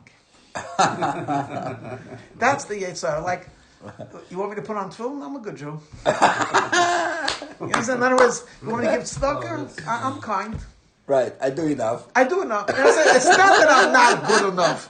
He was talking about why don't you go out and help someone. So his perspective, which was very good. I mean, I'm not disagreeing. I'm just saying it's a perspective. I'm not good enough. My perspective is, why should I help someone else? I'm perfect. I don't need him. And this silliness of completeness, it is a machla. It is an emotional sickness today, where people do not interact with other people at all, based on they don't need other people. Later on, they first realize how much they've been missing. So if God helps them and they wake up one day and they get married at 62, or God helps them one day and they get a friend, not a dog, or then they realize the richness of a relationship. Today we have people that are living a life literally without a relationship with any other human being. It's at best, it's superficial. Phone. Something, yeah. Look at it this way. How long does it take to make a friend? It used to be a lifetime. Today, it takes minutes or less. And Facebook. How long does it take to lose a friend? You cancel them out, right? Literally, I love you. No, I don't. And there was a time when you have a relationship with a person, you say that to me. 20 years of friendship and now you're gonna not friend me? What does that mean? Are you crazy? Right. Today, you can be friendship proud for 20 years and then you understand? What's missing today is there's no relationships. Well, and I can say it in different words, but I'm using this pop psychology word. There's no relations between human beings. And that's sad and unhealthy, because a human being is a social animal and needs society. I wouldn't be surprised amongst the many reasons. Our holy Rabbi, he demanded the impossible, which is not really correct, because according to him, everything is possible. So there's time. One of the people wrote him. It's in one of the encounters. I forget his name right now, but he was. I forget already. Anyway, he was working on a doctorate on something, and then he became religious. So he wrote the Rebbe asking what he should do. The Rebbe said, you should finish the doctorate. So he wrote the Rebbe that he wants to learn and study and become a good Jew. So the Rebbe said, there's time for both. so he writes the Rebbe and he says, I'm doing X amount of hours on this, so should I sleep less? So the Rebbe tells him, no, don't sleep less. She says, I don't get it. The math isn't working. How do you figure this out? And essentially, the message was, if you use the time appropriately, you have, and the words that the Rebbe used was, there's enough time for Dvarim B'Telem, for wasting time. In other words, in the time limit, there's enough time for wasting time, utilizing time, sleeping 8 hours a day, and finishing your doctorate and becoming a Talmud Chacham. Right, all at the same time. And you have probably time to spare. And the truth of the matter is, time management has always been, starting from the last couple of decades, that's the big spiel. Yeah. Time management. And time management is something that has been an issue from the beginning of time. In the Hasidic world, there were Rebbes that used to say, I'll say it, but I'm saying it not with tongue in cheek. I'm saying it, but I don't really believe it because it's so far from me. But he said, if a Jew doesn't understand that wasting a minute is the same as committing the sin of adultery, he has no understanding of God. I don't know.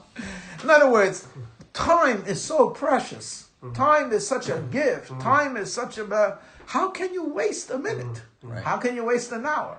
Okay. But anyway, our issue today really is we think we're self-sufficient. One of the most important things that Yiddishkeit teaches is a Jew needs God. And if you're permitted to say it, God needs a Jew. When I say God needs a Jew, if a Jew doesn't please Hashem, he's upset. Shchinta begalusa. Woe is the father who sits without his children by the table. Gemara. We need God, God needs us. We need spouses, we need a woman needs a man. Parents need children, children need a parent. Which is so contrary. I don't need anyone. This idea of I'm reliant on myself. I'm okay, I'm a self-container. And the question is, do you want to enjoy my greatness? I'll enjoy your greatness, but you know what? We could split at any time because you can't hurt me. I don't need you. I existed before you and I exist without you. And that's how we have people living together in terms of friendship, in terms of spouses, and in terms of children. I don't need you. You don't need... We need each other. And it's all based on we need Hashem. We need Hashem. We're needy. And the truth of the matter is, and it's not the truth of the matter, we need a Rebbe. What do you mean? A Rebbe is not an option. It's like if you're good, then it's nice to have a Rebbe with you, But you could live without a Rebbe. How come? How can you live without a Rebbe? Good question. You really can't. You can't. You cannot live without a Rebbe. And yet there are people who are silly, foolish, misguided enough to say, I don't need a Rebbe. I mean, a Talmud Chacham, there's always people that know more than me, so that's fine. But I need a Rebbe? In other words, I can't do mitzvahs without a Rebbe. I can't serve Hashem without a Rebbe. I can't know what's right and wrong. No, I could do that. That's a sickness based on I don't need anything because I'm self-contained. To me, that's the Yetzer Hara of this generation. So, and the solution is to open up and the sense of humility, which is I cannot do anything without guidance. I need guidance. I need a parent. One parent is not enough. I need two. I need a spouse. Girlfriends, boyfriends are not enough. I need friends. I can't just have acquaintances or tennis partners. I need people because I cannot do it on my own. And my neshama needs a neshama that will carry it, invigorate it, educate it, and make it grow. That's my Rebbe. We need a Rebbe. The beauty is the Rebbe needs his Hasidim. But for a Rebbe to accept that, he has to go down. He's a king. He actually only needs God. For Hasidim to say, I am responsible for the people in this room, especially starting with guys like me, that's difficult. You have to bring that out. And for a whole year, Hasidim did that. Until finally the Rebbe said, I will accept it. Once the Rebbe accepted that responsibility, he never gave it up. He never gave it up. One of the things that the enemies of a Lubavitch was, how come he doesn't consult with his peers? You know what the answer is? He had no peers. Why doesn't he consult with people? Why doesn't he show up at a meeting? We'll give him his honor, but because he took responsibility as a Moshe. Who did Moshe ask? Did he go around asking the 70 elders, what do you think I should do now? Did he take a census amongst the 12 tribes? Did he even ask his brother Ahron or his older sister Miriam who saved his life? No, he did not. He got his instructions directly from the Almighty God. And Vayomer Hashem el Moshe, God says to Moshe, Daber b'nei Yisrael, speak to the Jewish people, Lamer, tell them what to do. And the Rebbe was not shy. He told us what to do. But not only did he tell us what to do, he told us what we possess, which is an amazing thing. He said, you could stop the river just like me. There's a very famous story of the Baal Shem Tov, which we all know, and we have to live with the many stories. One story, holy story of the Baal Shem Tov is that once he stayed by a simple Jew's house, who was so simple, he didn't even understand how to do. He didn't understand that in the morning prayers, there's a difference between Monday and Thursday. And, there are different prayers that you say. And the long prayer after the Shemona Esrei, which is Avinu Malkeinu, you only say certain times. And this guy was of such limited capacity that he had to be taught. Basically, every 2 weeks, someone had to write down, you say from page 1 to page 6, you skip until 11, and so on. The Baal Shem Tov came to his house and loved him because he was such a simple, all beautiful Jew. When he saw the holy Baal Shem Tov, he said, you're a great rabbi. I'm so lost. Maybe you could direct me in my prayers for the next 2 weeks. Of course, this holy, great rabbi who knew everything that ever existed in Yiddishkeit lowered him and said, oh, of course, it's a great question. And he wrote down exactly what to say. In the meantime, the next morning, the Baal Shem Tov he goes on this holy thing, and he's like the story of the Genoi. He comes to a river, and he has to get to the other side, and there's no way he could use the physicality. So he takes his handkerchief, he puts it on the water, and he crosses the raft on a handkerchief. 8 inches by 12. And as he's going, and he's on the other side, he hears, Rebbe, stop! He looks, and he sees the guy running after him. And he says, well, what do you want? He says, Rebbe, you forgot, I lost the paper, I need you to help me.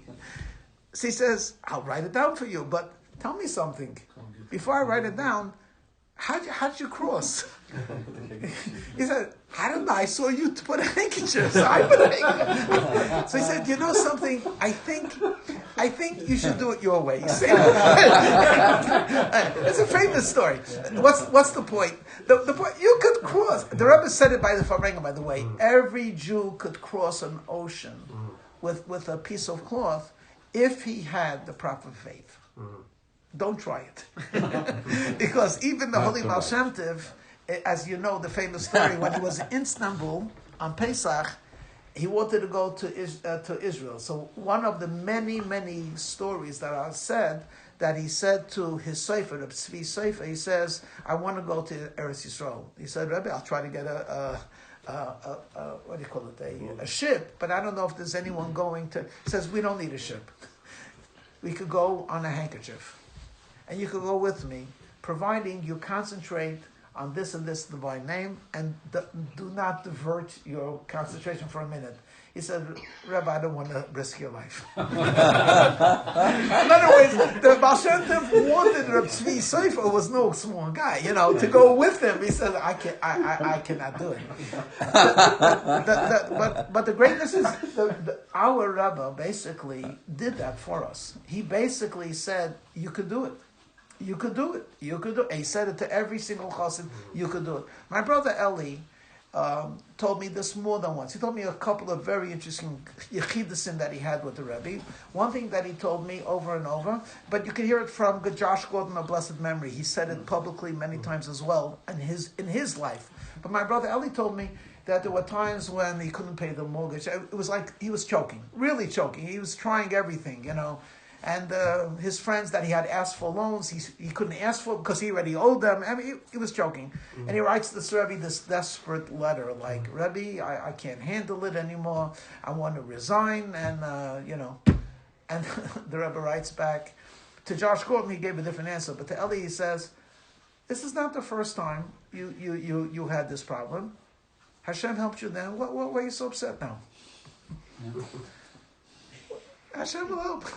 I mean, it's like saying a guy had 2 heart attacks. He has his 3rd heart attack. And the doctor says, you're not going to make it this time. He said, what are you talking about? You ready to recover 2 heart attacks? For sure you're going to recover the 3rd. It's the complete opposite. There's a great thing. That's for me. No, I'm not drinking it. I'm drinking this. L'chaim, everybody. No, give the bottle over here. No, I want to illustrate something. Okay, does everyone see this bottle? Yeah. Okay, there's probably around 3 inches of wine, right? And the rest is empty. What do we say? That the optimist looks at where half is full, and the pessimist looks as half is empty. So there was one rabbi who was always optimistic. So someone asked him, I know it's true that the optimist looks at the full but how do you always manage to look at the full? He says, look at me. How tall am I? 5'2". He says, all I see is the bottom. It's a great story. All I see is the bottom. The Rebbe taught us, stop looking at the empty. Concentrate on what's there. What's there is you're a Jew and you're infinite. The world, nature was created for you. And you have to look at someone else. What is he? He's a holy Jew waiting to be inspired. He's waiting to be inspired. What are you shy about? I've told the story many times. Manis Friedman, but it's a classic. It's so beautiful. I'm going to repeat it maybe the 16th time. Do you remember 15 times? You don't even know what I'm going to say yet. Okay. Manis Friedman is a very talented teacher. He's a holy guy in his own right because of his Balshuvas. Anyway, he tells a story that in the early years of Minnesota, he has an institute for mature women, basically not kids, high school students. Now it's already big.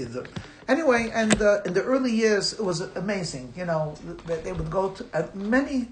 I mean, I envy him. He has hundreds, if not more, of people that actually became Baal Tshuva. I mean, what is chus? So anyway, there was one girl that went through the seminary and didn't become completely religious, but after the summer, she decided that one thing's for sure, she's going to marry a Jewish boy, which is a big thing, and she's going to make sure that if she gets married, it's an Orthodox wedding, which is really wonderful. Anyway, months pass, and she meets Rabbi Friedman. She says, Rabbi Friedman, I'll never forget, I just got married recently, and you'll be very proud of me. He's a good Jewish boy, and we got married by Rabbi so-and-so, and he did the one. Rabbi Friedman knows the rabbi. He's an Orthodox rabbi. So he's talking to this girl. He knows her from when she was rebellious, And he said, I'm so proud. Yeah, he has a way of talking. He's blessed in how to talk to people. And then one of the things he mentioned is, so how did you find the mikveh experience? And she looked at him like, what mikveh experience? Wow. She said, before the wedding, the mikveh experience. So she said, I didn't go to the mikveh. So he didn't say anything. When he meets the rabbi, he says, we have a mutual acquaintance. Oh, yeah, I married, she mentioned you very highly. He says to the rabbi, I don't understand. You did the performance, but when I asked her about the mikveh, she said that the rabbi didn't say anything. He said, well, look, she's not religious. She came to have a Jewish Orthodox wedding. I didn't think she was the type to go to the mikveh. Wow. I was just happy that she wanted to get married, so I did it the right way. Wow. So Rabbi Friedman says, she didn't look the type, but does she have to come with fins and goggles? You're crazy. What do you mean she's not the type? She's coming to an Orthodox rabbi, and she wants an Orthodox wedding. Who are you to say that she's not religious, so she probably won't go to the mikveh? She was open. She would do anything It's she a real wanted. story? No. That's a real story. It's a real story. He didn't want to say it because he thought that she wouldn't do it. Right. And Manis was like, "What do you mean you thought she was? What does she have to do? She has to say." He was funny, Does she have to come with fins and goggles? Every Jew is ready to go to the mikveh. If she says, "I want an Orthodox wedding," you say to her, one of the ways you get a blessing is if you go to the mikveh. She would have done it. Mm-hmm. Every one of us is judging our neighbor. He's probably not ready for tefillin. Yeah, he's not ready for Shabbos. He's not ready for kosher. He's not ready for tzedakah. That's with me. I can't ask. I'm getting better, but not still not yet a fundraiser. Yeah, I'm getting better, but still not yet a fundraiser. Why? I don't know. What am I going to say? You're too good. Yeah, he doesn't want. He wants to hear that there's a religious organization that's bringing godliness to this world, and I want you to be my partner. But we don't say those words because I don't think he's ready for that. Who are we to say who's ready for it? Every Jew is ready to do everything. Every Jew is ready to be a chassid. Every Jew is ready to go to the mikveh. Every Jew is ready to go straight to Israel right now and to believe that Mashiach is coming in a minute. But we don't believe it, and we're not sure, and he believes it? Nah. I got to go slowly with him. I don't want to push too much. You can't do that. The Rebbe said every Jew is open. Every Jew is infinite. Every Jew could stop a river. You're going to tell me that someone who's dating a non-Jew is ready to drop that relationship and become from? The answer is yes. No one trusts him. So they don't say anything. Why not say something? Why not offer an alternative? Why not say, as you're dating, let's study about our Jewish tradition? Mitzvahs are amazing. Avi Riskin tells me, you all know Avi Riskin. He says, do you remember how you got me in? I said, no. So one of the things he mentioned, I know it's on tape, so I'm not really divulging everything, but he said something about, you asked me to do a mitzvah. I said, yeah. He said, well, you know what? A mitzvah brings a mitzvah. That's how you got me. You asked me to do a mitzvah. The genius of that is not really a genius. It's not a marketing ploy. It's really, there's a candle ready to be lit. You understand? And the mitzvah is the match. And we don't want to do the match. Because we see a darkness. We don't see the light that's waiting to come out. And our Rebbe says you stop a person and you tell him, do a mitzvah. Before I completely forget, I want to tell you one remarkable story, but it's not Chabad. Good. So Baruch, don't listen to it. I don't want to cool you off. This is not a Chabad story, but it's such a remarkable story that it touched me a little bit. And I have a heart of stone, so I'm telling you, it's something special. It's a story from Monsey, New York. I'll mention his name. I don't know if you have his books. I have 2 of his books. His name was Israel Tauber. Unfortunately, he was not a Chabad Chassid. And I don't know how partial he was to Chassidim. He was a Hungarian Jew who lived through the Holocaust. He was a brilliant guy. Brilliant. And he was in Kiruv, outreach. And he started a yeshiva. And he has a lot of books out there. Israel Tauber. Yeah, I've heard of him, but you've why heard of you him. say unfortunately? Because everyone should be Should be a Chabad. Chabad. That's why. Okay. What kind of question is that? Everyone should be Chabad and connected to our Rebbe. But he was a really intelligent, smart person. Very intelligent, very smart, and I guess very pious. You asked the question. Anyway, so here's the story. So this is a story that happened with him. It's on Muncie. He lives in Muncie. He has his yeshiva, and he had a lot of not religious guys. And some young, I don't know exact the number. So maybe he had like 7 or 8 young men. And he's, a good Shabbos meal opens you up, fills you up. And he's giving Torah. It's beautiful. After the meal, they're just hanging out. And a guy takes out a cigarette to smoke. Not to be bad. It's just like natural. It's a good meal. You're sitting with friends. And he was like, blown away. I just spoke about the holiness of Shabbos. And they're all sitting by the Shabbos meal. And he gave his whole... He's good. He's really good and very sincere as well. and it was the words that came from the heart, and he thought they were absorbing. This guy didn't get anything from it. He's smoking on Shabbos. And what's he going to say? You're not a lot of smoke? That would kill everything. The whole idea was God loves you, and we're getting closer, and we accept each other. I got to repeat what he said. It's beautiful. He looks at the guy who's smoking, and he said, and he didn't smoke it. He took it out, and he was about to, he said, 1 second. He said, I don't know what his name was, so I'll make it up. Bill, tell me something. You have some cigarettes with you? Yeah, Rabbi, I got cigarettes. If God would ask you for a cigarette, would you give him? He said, what are you talking about? Of course I would give him. He said, God is asking for your cigarette. Don't smoke it. Isn't that beautiful? I mean, that is really Sfasayim Yishak. It's really good. He's asking for your cigarette. The same way you would give God a cigarette to smoke, give him this cigarette. Don't smoke it. Yeah. I love this. I mean, this is, there's something real about that. Yeah. Our holy Rebbe says, what can you give God? Give him a mitzvah. Give him one mitzvah. If God were to come to you and say, I want you to take your son, your only son, the son that you love, and bring him on a mountain, would you do it? Maybe. I know Abraham did. I would seriously consider it. Me, no. And then tell him, no. but if I knew it was God, I mean, so all he's asking is, give up that shrimp. That's all. You're ready to eat shrimp? Remember, Hashem is asking, share it with me. He doesn't eat. Give it to me. Okay, give me your shrimp. Don't eat it. This is mitzvah by mitzvah by mitzvah. Our holy Rabbi, it's on tape. It's on tape. We've seen it many times. It's one of those encounters. There was a group of wealthy benefactors that used to give a lot of money to Chabad. And in the later years, they're called Machne Yisrael.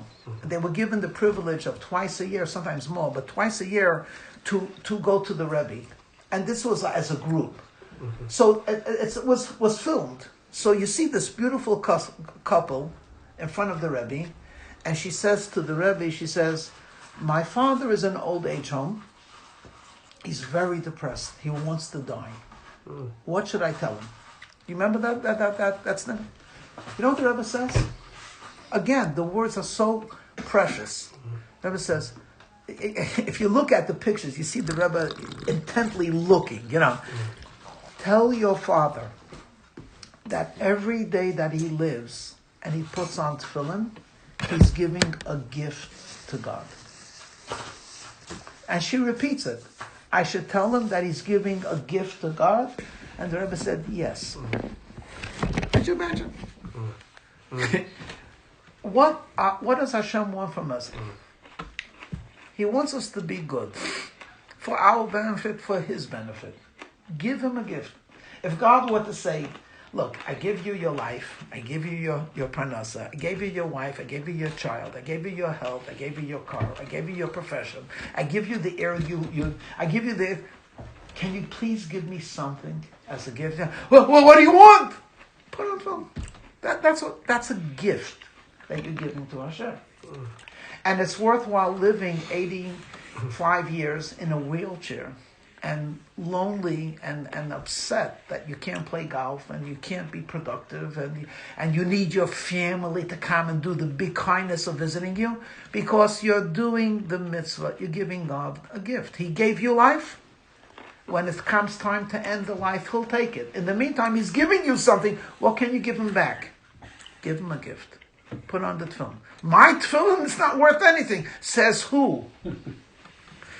Again, a beautiful story that I read many years ago. The story is true, but I don't have names. There was a girl who was very devoted to her grandfather. Her grandfather was, again, in one of these assisted livings. And in the early years, I'm sorry, I'm going to stop. Don't worry. In the early years, he was very dynamic. And he got old, and the grandchildren would listen to her. She was devoted to him. She loved him. And he loved her. and he was I don't know if it was a stroke or not, but he couldn't walk well. So every single day he's in this assisted living. They have what do you call it? Physical therapy. For me, it's hard to tell the story because I'm thinking about my own father, because I was there. So the physical therapist comes and says to this guy, "Okay, Shimon, get up." And in the beginning, he had this idea that with physical therapy, he'll be able to walk. He realized after like a couple of weeks, he's not making any progress. So so the physical therapist would come. Shimon, get up. I don't want to get up. I hope you know. I don't know. I hope you know this. I hope you never have to know this. But basically, you can't force the patient. My own father, he was in a bad mood. Dad, these physical therapists, and we're paying X amount of money so the physical therapist could come. I don't want to. What do you tell? He doesn't want. So she would come always when the physical therapists were there to encourage the grandpa. And he would go on the walker, and he would push himself three steps and 5 steps, and she would say, "Zaidi, that's good, And he's thinking to himself, good. What are you talking about? I'm going from the bed barely to the toilet, and she's making a big spiel. Finally, one day, she's there when the physical therapist comes, and the physical therapist saying, please, we need you to get up. He doesn't want to get up. So he says to the granddaughter, "Can you get your grandpa to get up?" She says, "Zaida, please get up." And he looks at his granddaughter, who he loves. He says, "Shoshana, why should I get up? Give me one good reason why I should get up. I'm not going anywhere. Why am I doing this?" And she just blurted it out. She said, "Zaidi, when Mashiach comes, don't you want to say hello to him?" He got up. It's a beautiful story. He got up and he pushed himself. He was thinking, if the Mashiach comes, do I want to greet him with a walker? No, I want to run. That's a reason to live. That's a reason to live. To give Hashem a gift. That's a reason to live. To usher in a world of goodness. Today, I'm not going to say his name, I met a guy who I know, but I don't see him that often. He gave $1,000 donation. So this is a little plug for all of you guys. And I didn't go for the money. He gave it on his own. But he tells me, I have stage 4 cancer of the lung. I beat it twice. I don't think I'm going to beat it again. As if I have all the answers. I have none of the answers. I go, I don't know what to say. And he didn't want me to say anything. He just shared it with me. Maybe that's why I gave the $1,000. I don't know. Anyway, he just shared it with me. And then I remembered something. His wife was there.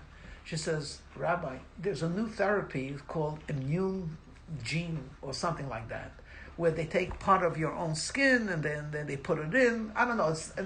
It's something revolutionary, and he's starting it this week. So encourage him." So I remember the story. So I told him like this. I told him the Gera Rabbi, the Chiddushei Harim, as you might know, had 13 children. Every one of them died in his lifetime. And I could tell you the story behind the story, but I don't think you want to hear it because it's late. Raise your hands if you want another 5 minutes. 5 minutes. Okay, just 5 minutes. Just 5 minutes. So we have to. Okay, so let me tell you the story behind the story. But the main thing is the story. Okay. Firstly we have to wake up. L'chaim.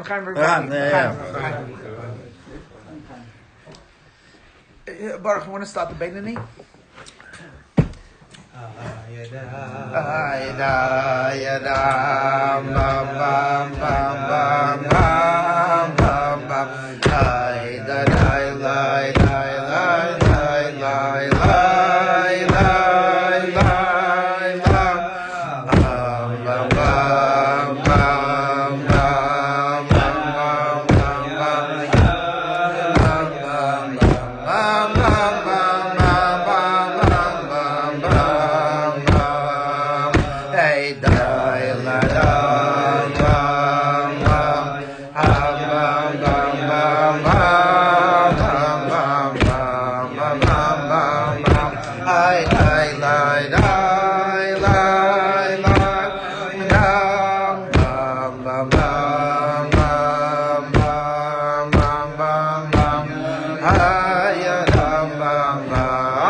I know I have to tell the story with Gary Rabbi, but little Moppiches.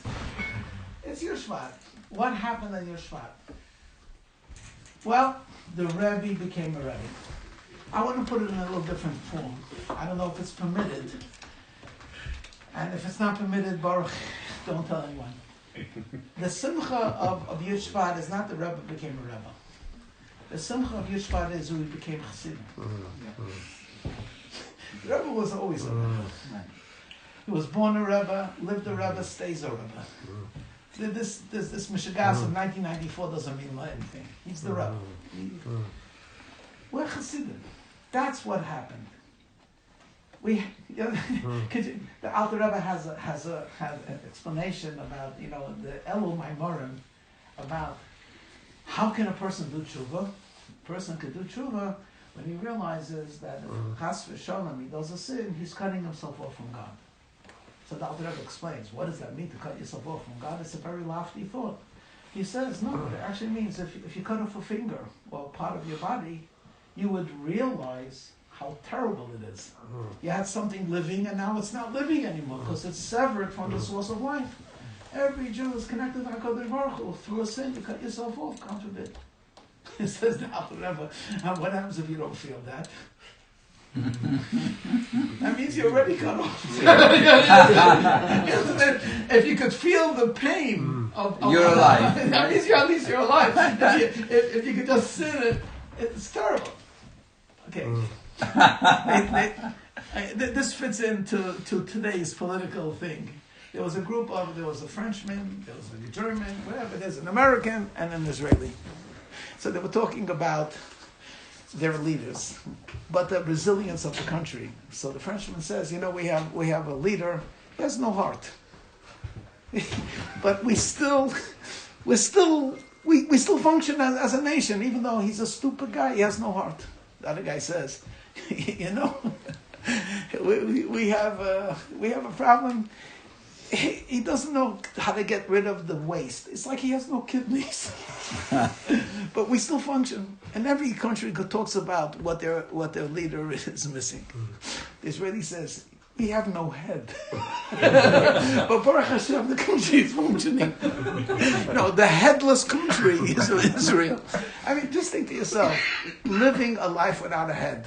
Could you imagine? Heaven forbid, without a finger, without a lung, without a kidney. There are ways to imagine this. But so far, even in science fiction, the headless guy does not exist. To have a generation in the 1950s, 1960s, 1970s, 1990s, 2010, 20th century, without a head. What kind of a generation is that? Yud Shvat's special.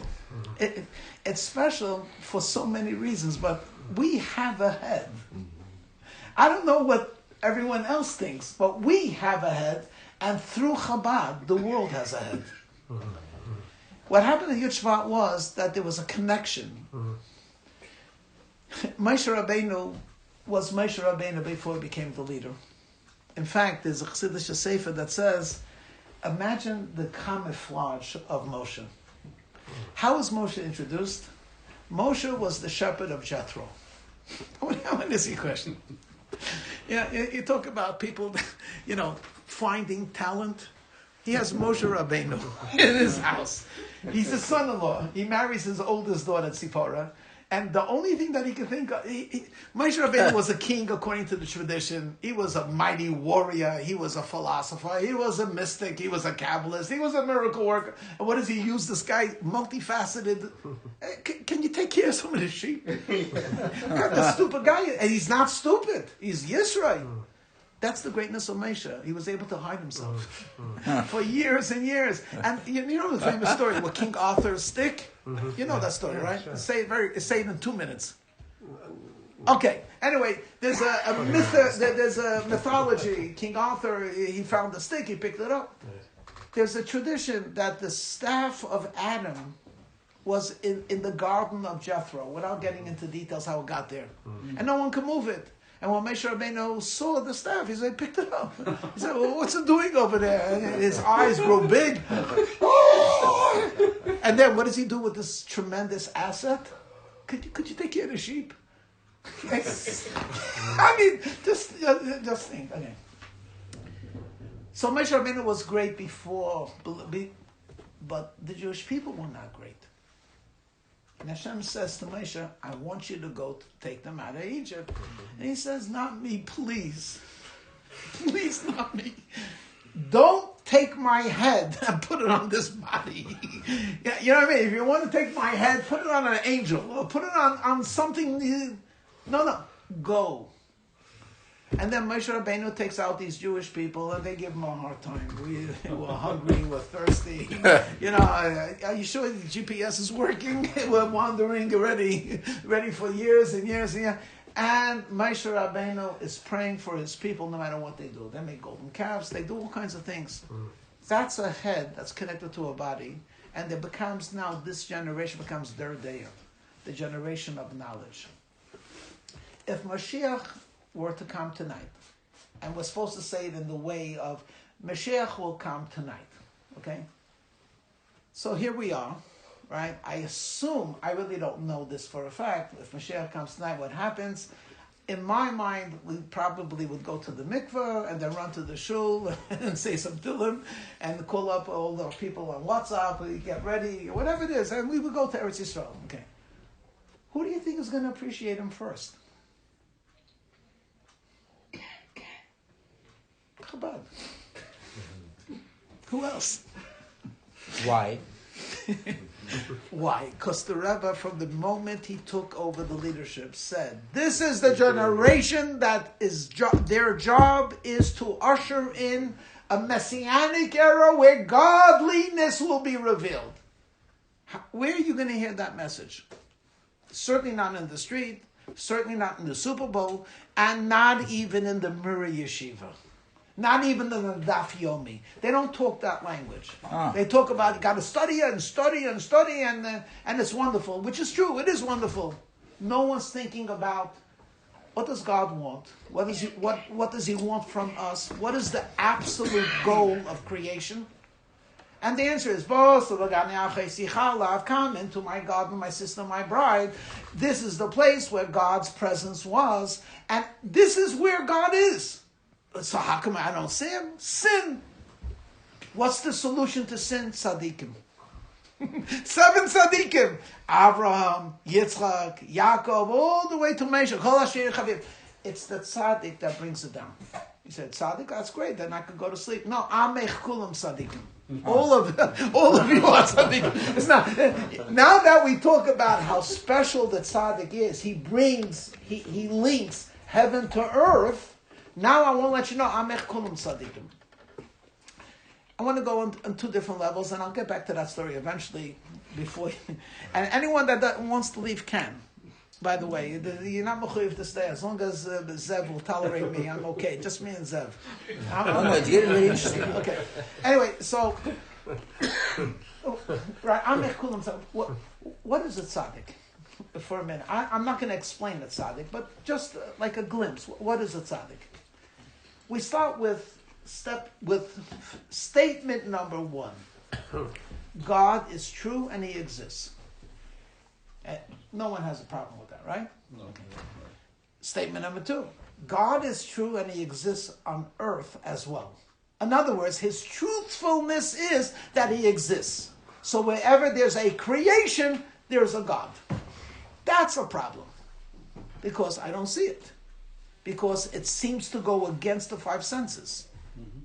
So Hashem says, okay, what you need is a glimpse into that truth. So go to Brooklyn, New York, go to Eastern Parkway, stand on a line on Sunday, and you will see a human being who, if you look at him carefully, and you listen to him carefully, you will know that God exists on the earth. That's a tzaddik. A tzaddik is manifest that God exists. Wow, that's so beautiful. That's why American Jews pay so much money to their rabbis. Because they need a symbol of someone who's godly. In the old shuls, you know where the rabbi sat? On a platform. You know why? Why? To make sure he doesn't get too close to the people. That's the reason why. It's like this. We're going to give this guy $70,000 to be the titular holy man. He's the one that buries us. He's the one that marries us. He's the one that blesses us on Bat Mitzvah. And he has nothing to do with us in real life.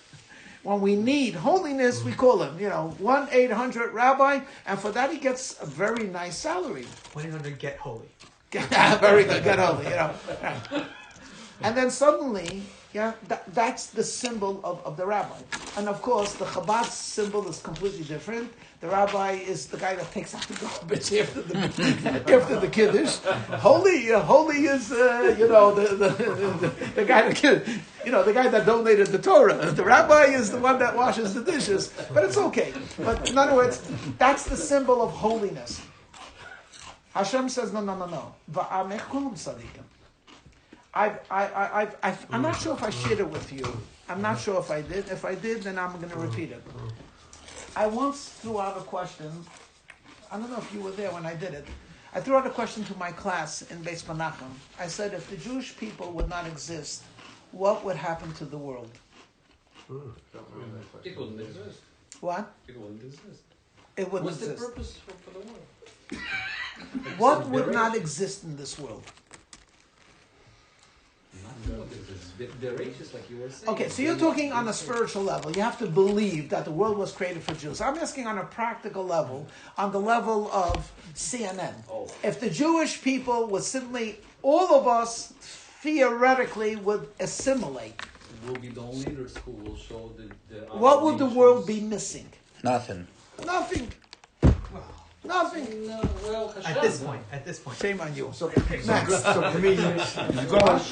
gonna be CNN all the way. So he says what would be missing is Hollywood. What would be missing is some talented composers. What would be missing is some Mishagoyim that are coming up with the newest craze.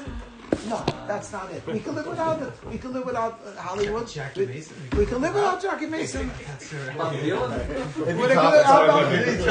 Life would be tough. If the Jewish people would not exist on a physical level, there would be no decency, there would be no morality, there would be no ethics, because there's no one that reminds the people, thou shalt not murder, thou shalt not commit adultery, do not be jealous of your neighbor, don't tell a lie. By the way, you were not created to be a beast of burden. At least once a day, take it off. Remind yourself that you have a words that have to speak nice, don't blaspheme. That's what the world will be missing. There'd be no divinity. There'd be no holiness. The world would be a jungle. Where in the world of the jungle, the stronger eats the weaker. Amech kulam tzadikim. We look at the tzaddik and we were reminded that God exists. And the world looks at us and is reminded that there's a God that exists. You understand? Why do they hate the Jews? Because the Jews keep on reminding them of the Ten Commandments. Yeah. Get rid of the Jews. There's no more Ten Commandments, and then everyone does what's best for them. And the world cannot exist in that way. So truly, spiritually, without Jews, there could be no world. On a physical, down-to-earth level, without Jewish people, without we being the tzaddik of the world as a nation, Amech kulam tzadikim, there'd be no world. But who reminds us, Jewish people, that our function on earth is to bring godliness, to make it manifest? The goyim. No, the tzaddik. The tzaddik. When you look at a righteous individual, and you understand and you see from his action, from his thought, from his speaking, from his demeanor, that every blink of the eye is for a purpose. That reminds you that a human being was created to serve God. None of us will be a Rebbe, not even the least. But we could learn from the Rebbe. We have to learn from the Rebbe. The Rebbe empowered us. He says, you're looking to me? This is very famous. I'm sure Baruch knows it. I'm sure some of you know it as well. In the early years, in the late 1960s, there was a time when college students would come in as a group. Rabbi Sofrim from England used to do it. There was a couple of people. And in one of the famous dialogues, someone comes into the Rebbe and he says, a group, and he says to the Rebbe, what is a Rebbe? Or something like that. And the Rebbe said, a Rebbe connects every single Jew to God. And he gave an example. There's a big source of a transformer. PGE has like a big plant, and then there are wires that go from the big place to a Rebbe connects a Jew to Hashem. So one of the students says, can a Rebbe make a miracle? So the Rebbe said, yes. So they said, can you perform a miracle in front of us? He said, I'll try. And he said like this, what is a miracle? A miracle basically means wherever you are, to go to one level beyond. So according to the laws of nature, you can't do it. But a miracle means you go beyond that boundary. That's a miracle, right? So if water flows downwards, a miracle is it flows upwards. If a person needs nutrients, he has to eat a piece of bread to live, a miracle is he can live without it. So it's beyond. He said, I'm going to make a miracle right now. And he said, you're going to help me. I'd like you to promise to put on tefillin tomorrow. None of them put on tefillin. So for them to put on tefillin, they have to go beyond.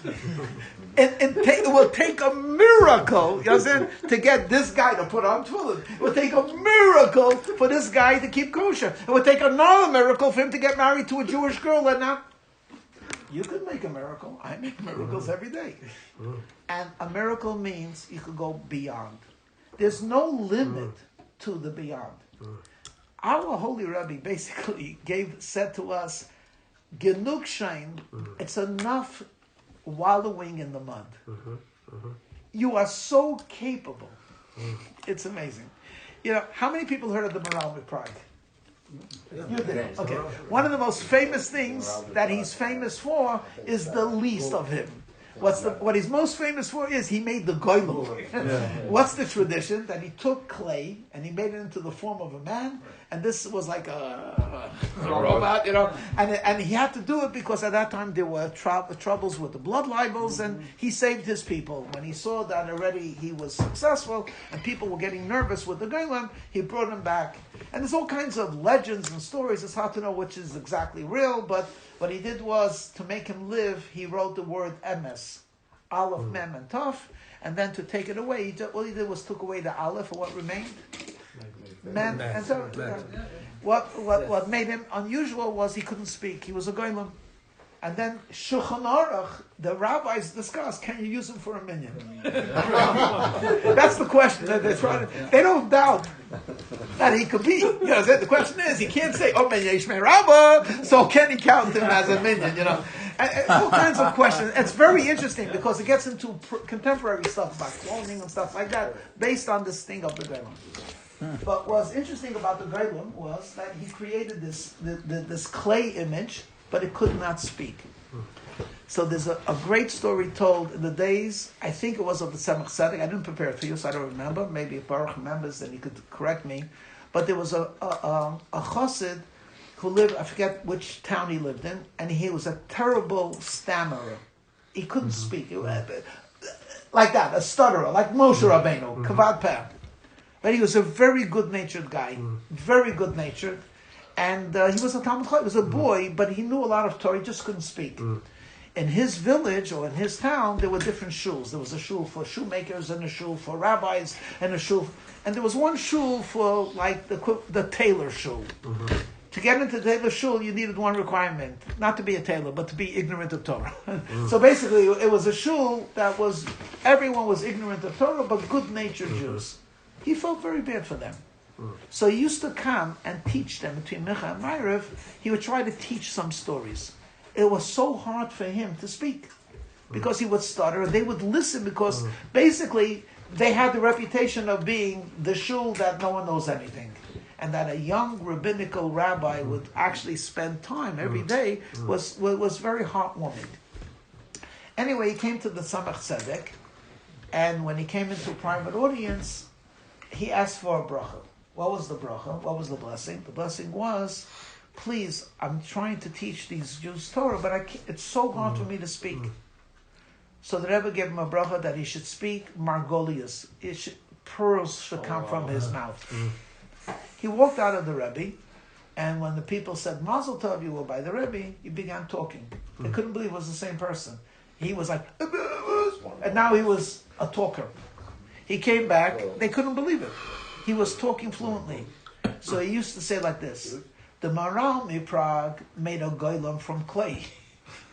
But the Rebbe made a golem from me. He took a piece of clay and he gave him speech. Wow. Our Rebbe took golems. You understand? If we think the Maharal of Prague was a miracle worker, that he could take some clay, a lump of clay, and make it walk and talk, but not walk, but not talk.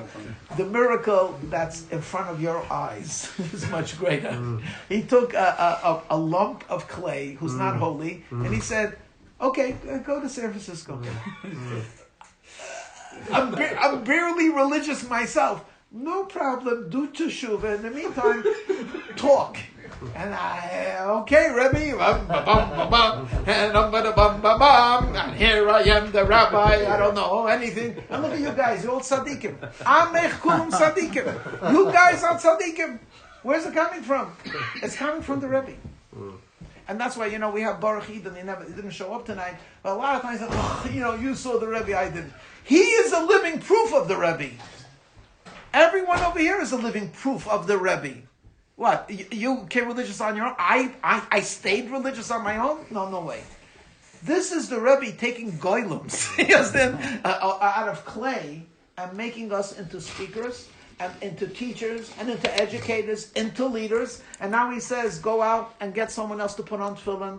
I don't even keep the laws of Shabbos myself. Encourage him to go to the shul. Encourage him to marry Jewish. Encourage him to put up a mezuzah. What are you talking? Me? Yes, you. What I am is I'm a tzaddik. I make God real on earth. Amech kulam tzaddikim. All of you are tzaddikim. I want you to do that. Okay, we're going to end because it's when Arthur leaves, it's a good sign that it's really late. But let me just end off with the story that I told you. Mm-hmm. Who remembers all the stories I said? Don't lie. Okay. I don't want to hear. It's recorded. Oh, it's recorded. Okay. But anyway, getting back to I was going to tell you the background, but it takes too long, so I'll just say it very, very, very shortly. The first Rebbe of Ger, his name was Rabbi Yitzchak Meir. Rabbi Yitzchak Meir was a holy tzaddik and a very great genius, and he was a student of the Koznitzer Maggid, Rabbi Saul of Koznitz. And there's many beautiful stories about that.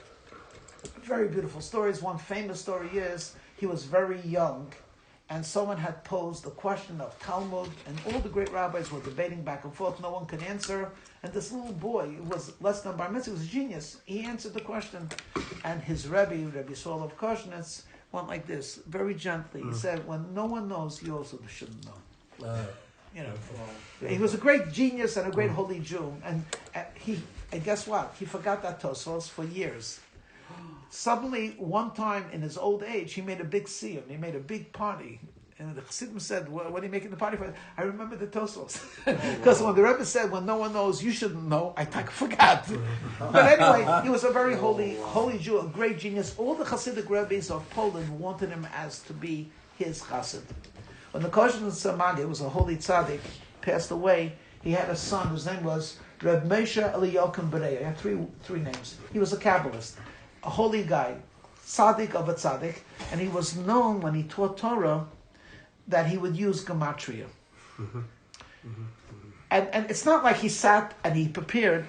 The divine presence flowed through him, and he would just say Torah.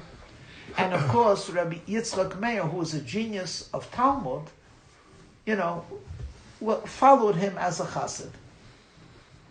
One day, Reb Moshe Eliyakim Bereya, he's a holy tzaddik, he's the son of the Koznitzer Maggid, was giving a gematria, and he said, this equals that, and someone who had a mathematical mind said, Rebbe, I just did the computation, you're off by 90, you're off by tzaddik. Tzaddik is 90. And Reb Moshe Eliyakim was distressed. Now, I don't know why, but I'm assuming, just an assumption, he didn't prepare this. This was inspiration, and with the fact that it didn't work meant that maybe his inspiration wasn't coming from the holy places, and he was distressed. Rabbi Yitzchak Meir, when he saw the distress of his Rebbe, he said, Rebbe, we're missing a tzaddik, you're the tzaddik. When that happened, Reb Moshe Eliyakim kissed him on his forehead because of what he said.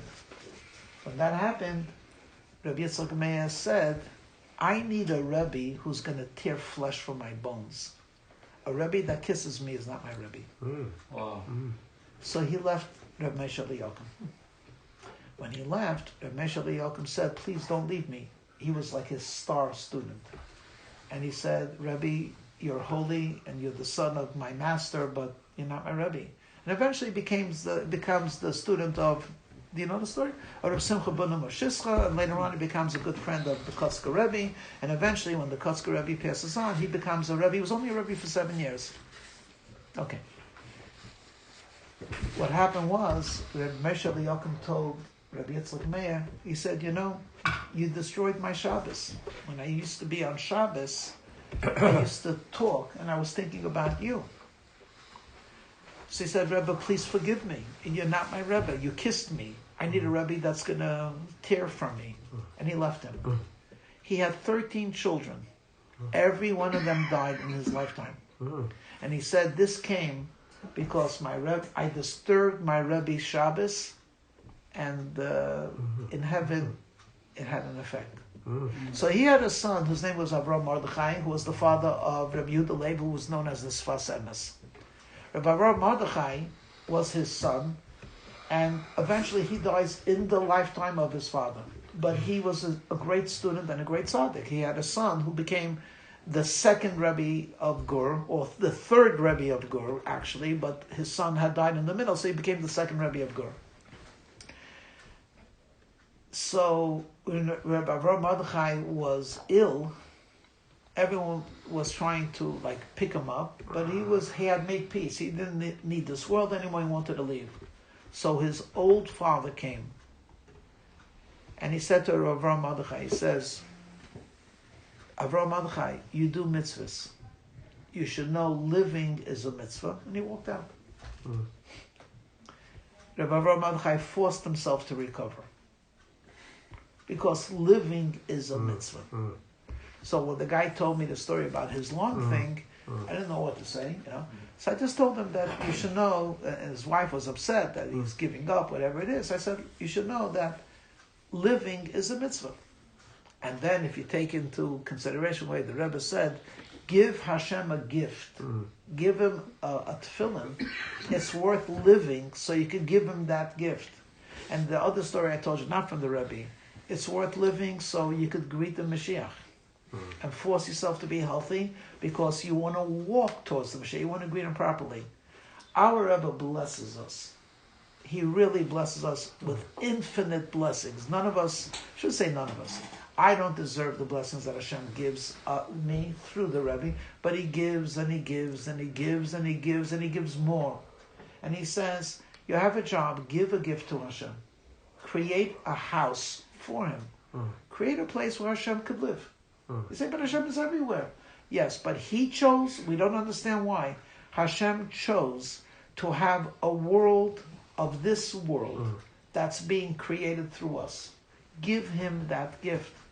When you give him that gift, you will see the Mashiach actually emerge. And that's what one of the many lessons of Yud is.